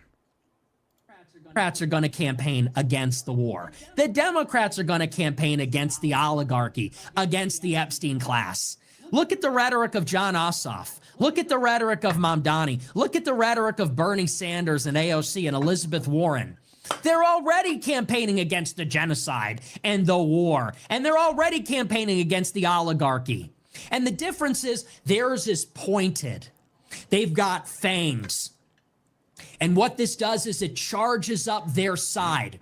They're fighting for a positive vision, saying there's going to be a new country where the elites are punished and the rich are eaten and the spoils will go to the people. And we're going to punish the Epstein class and punish the oligarchs. Of course, the Democrats are not going to punish their own oligarchs. Right. They're not going to punish Michael Bloomberg and Reid Hoffman. They're not going to punish George Soros and Mark Zuckerberg. And they're not going to punish any of the blue church types that were actually implicated in the Epstein files. No, the Epstein files for them are a hot potato politically that they are trying to impose on Trump and the Republicans. Of course, because it looks terrible. It's an easy one to jump on with both feet. And they're going to use it like they care about it. They don't. They don't give a shit. These people are degenerate scum. That they're not like, oh, could you believe the audacity? Like clutching their pearls. Like they're gross. They're worse. And they didn't care about Epstein under Biden. No. The only people who were talking about was the right wing. Yeah. We were the ones who were vocal about it back then, and we're still vocal about it now. Yeah. Even against our own president, but they would never do that under Biden. Yeah, and the left-wing base isn't smart enough to distinguish this. So and even if they are, they don't care because it's all about, like, Joey wrote about it in his book, and I think it was a quote, but he said it was like the right views power the way like a wine kind of sort. There we go. Let's go. Got my fucking copy too. The way the right views power the way a wine connoisseur views alcohol, right? It's like, in selective times and really refined, whereas the left views power like an alcoholic, right? Just consume and give me all of it. There is never too much. And that's the truth. And that's who you're up against. And what do you think this is opening the door for? You think it's going to be like, oh, reasonable people are going to come and like meet you halfway and okay, we'll give up abortions and deportation as long as we stop the genocide. Like, no fucking way, man. That it is the most like impotent misunderstanding of the cultural divide. Like, there are no moderate left. They don't exist. There's not really any moderate people left. Like, that's all kind of gone. Anyone who's politically motivated anyway. After Trump, all of the moderate left went to Trump. So now they're right wing. They'll still be upset at mass deportations and everything, but they're still going to vote right instead of the left because they know how crazy it's been. But the left is radical, the right is radical, and everyone in the middle is pretty much a libertarian. And think about just how bad the GOP brand is right now. Just think about just how tarnished the image of that political faction is. Like, the right, we hate them. The far right, we hate them. Like, the base, the kind of normie base, they feel disillusioned. And the left, like, it's like the best dream they could have ever hoped for was Trump fucking up this bad. if Trump succeeded and Trump did all the things he said he was going to do, like, Republicans would rule this country for the next 30 years without contest. I mean, I'm being hyperbolic, but you know, the impact would be generational, positive. And yet now, like, they just did what George W. Bush did. They just fucked up tremendously, did something that no one in the country likes, and they just handed the Democrats the next election. Yep. It's just, and your solution to that, Tucker, is to try to meet them in the middle and to try to be a little bit more. Oh, we have to have understanding. You fucking idiot. Republicans are going to be the Epstein party, and the Democrats are going to use this to destroy them. And so if you've got one guy that's over here saying, hey, man, you know, I just really don't want to hurt anybody's feelings. I think we can all agree that we should just be honest and decent and civil and everything. Democrats are coming in saying, well, we're also against war and we're going to punish everybody. We're going to give everybody free stuff. And you're part of the problem. Hey, Tucker, you voted for Trump. And hey, Marjorie Greene, you were a MAGA congresswoman. And hey, Thomas Massey, you were with the president until he went against you. Because the Democrats hate us and they want to win and they have real values. And the devil is always in the details. So inside of the 10-point plan, if there's any word about immigration restriction, you're going to get pressed by the left about ICE. If there's any word in the 10-point plan about kicking the trannies out of girls' soccer, you're going to get pressed by the left. You're going to get pressed by the left on all these things. And if all you have to say about it is, hey, man, we don't really care that much. We just want to end the wars. Well, and, you know, to the trannies and girls' soccer thing, that was such a slam dunk to win. The majority of the country, 90% probably, like serious 80 to 90% of the country probably saw that, not neutrally or mildly disopposed, probably strongly like disagreed with the guys in playing girls sports. And the Trump administration couldn't even get that done. Yep. We're still talking about it. It's still an issue. You know, here we are years later when that should have been done. And that's how ineffective this administration is. They couldn't even get a popular position through. And Nick talked about this, I think it was later in the week, where that doesn't even fucking matter at this point. It's like less than 1% of the population are trans or whatever, and they're in like a fucking sport. Who cares? But mass deportations, everyone wants. Right. Like all these things that people want, nothing got done. And Trump is a lame duck. He's sitting there with his dick in his hand, like playing president. Like he seems like, you know, when you buy like a baby, like a kitchenette, like a little plastic kitchenette, and they have all their little like fruits, veggies, burgers. That's what Trump's doing with his presidency. He's just like playing with toys. That's what it seems like. That's how it looks to me. It all, like, it's a perfect analogy because it's like it's a fake presentation that looks like the real thing, but like is not at all the real thing. And it blows my mind. There's still these rubes out there who think like it's, you know, November 2024. Like, we're going to do it. We're about to storm the castle and take over. And it's like, have you not been looking around? Have you not been paying attention to anything other than just a drip feed of Fox News? Like, look outside that bubble for 5 seconds, man. On the right, you don't even need to go so far as to look what the left's saying. Look at your own side. We're all furious. This isn't working. No one's like a liberal who's like, we're disaffected liberals. Like, no. We're disaffected Nazis. For real, bro. It's insane. It's crazy. guess what? The Democrats want to end the wars too, but they have a position on these things that they're willing to fight about. Yeah. So that's not going to work. And so I read the 10-point plan overall, and I say these are people that, and listen, this is not a defense of Trump, but we need to be a little bit realistic about what Trump represents. Trump says, and his supporters do too, that the left is not after him. They're after all of us. He's just in the way. And there is a lot of truth to that. And I think that people forgot. Yeah. You might not remember this, but there was a time when Tucker Carlson had Antifa literally trying to break down his front door at his house in Washington, D.C. And there was a time when the left led an advertiser boycott against Tucker Carlson's show on Fox News. And there was a time when the New York Times did a profile on Tucker, talking about the hundreds of times that he talked about replacement migration and accusing him of being a white nationalist. Why did that stop? In large measure, that stopped because Tucker started attacking Trump, because Trump is their major opponent.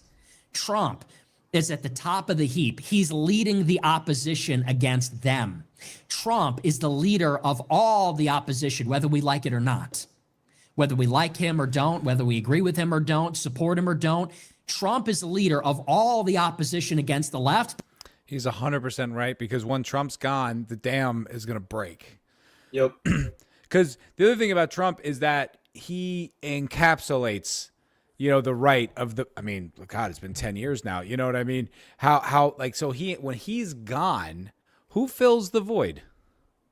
Whoever's president next honestly gets the most attacked, but it's also all of us. But I It's mean, always who's the gonna- figurehead?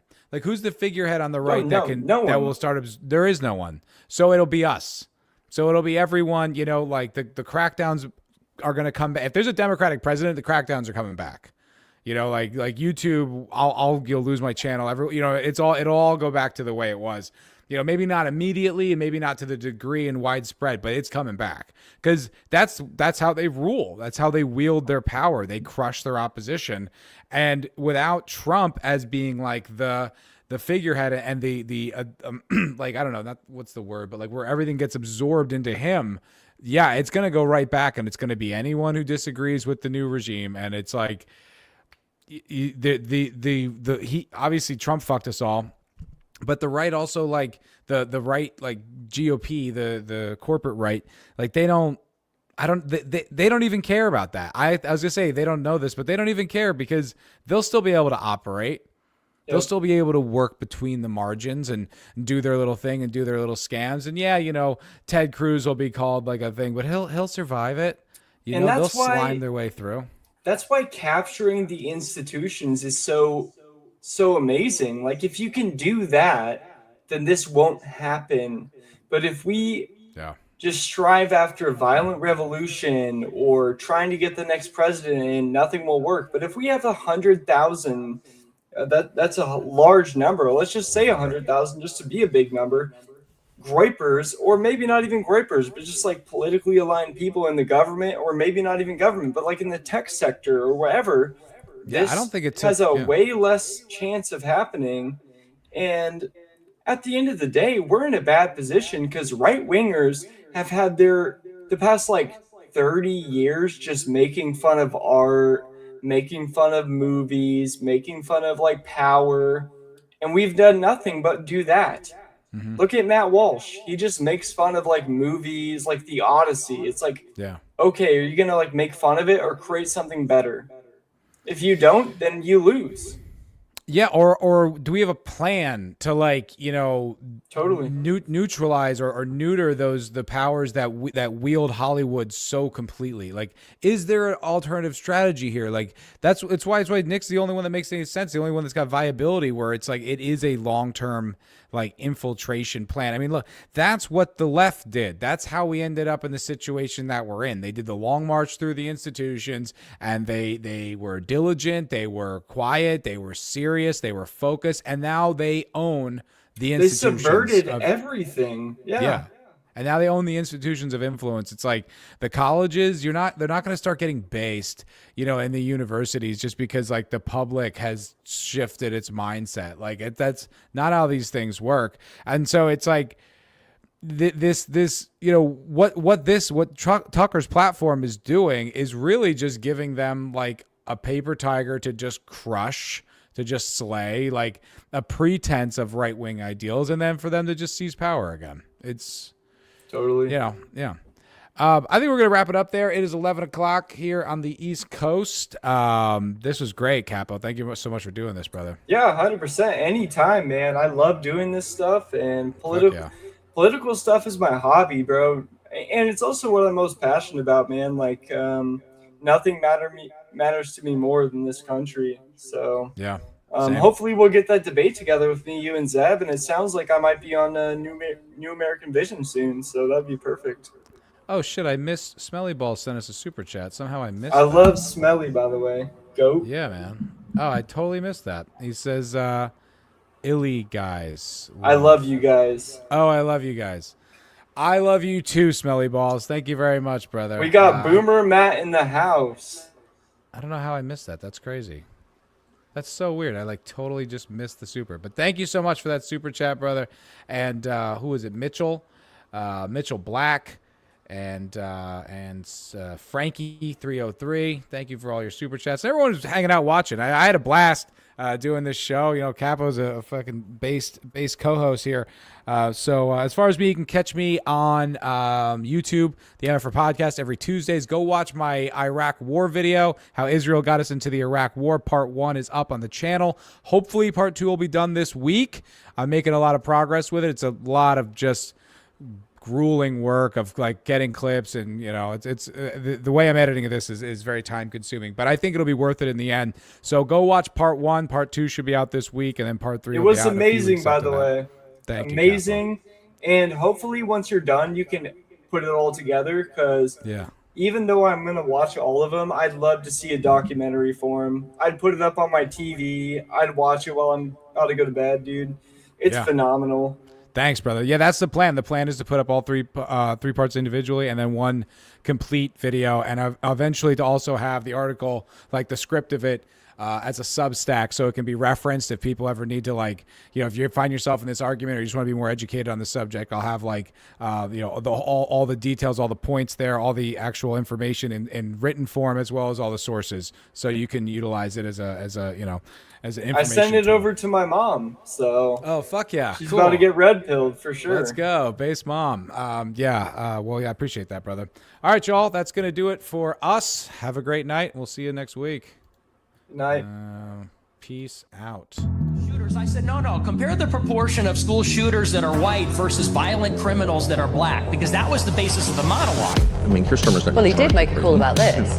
No, Keir Starmer is every bit as enslaved as Donald Trump is. It is illegal. It is a crime for which you can be arrested in Britain right now, criticizing Israel. I want to cut my off and scramble my brain with fucking fluoride. I'm gonna win because Netflix is worth $3 trillion. I can't believe the dollars are this high.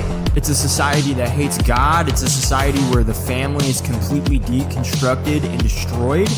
It's a society that hates Nazis but loves communism. You're always confronted with the same stupid question. You know, does Israel have a right to exist? Does Israel have a right to exist?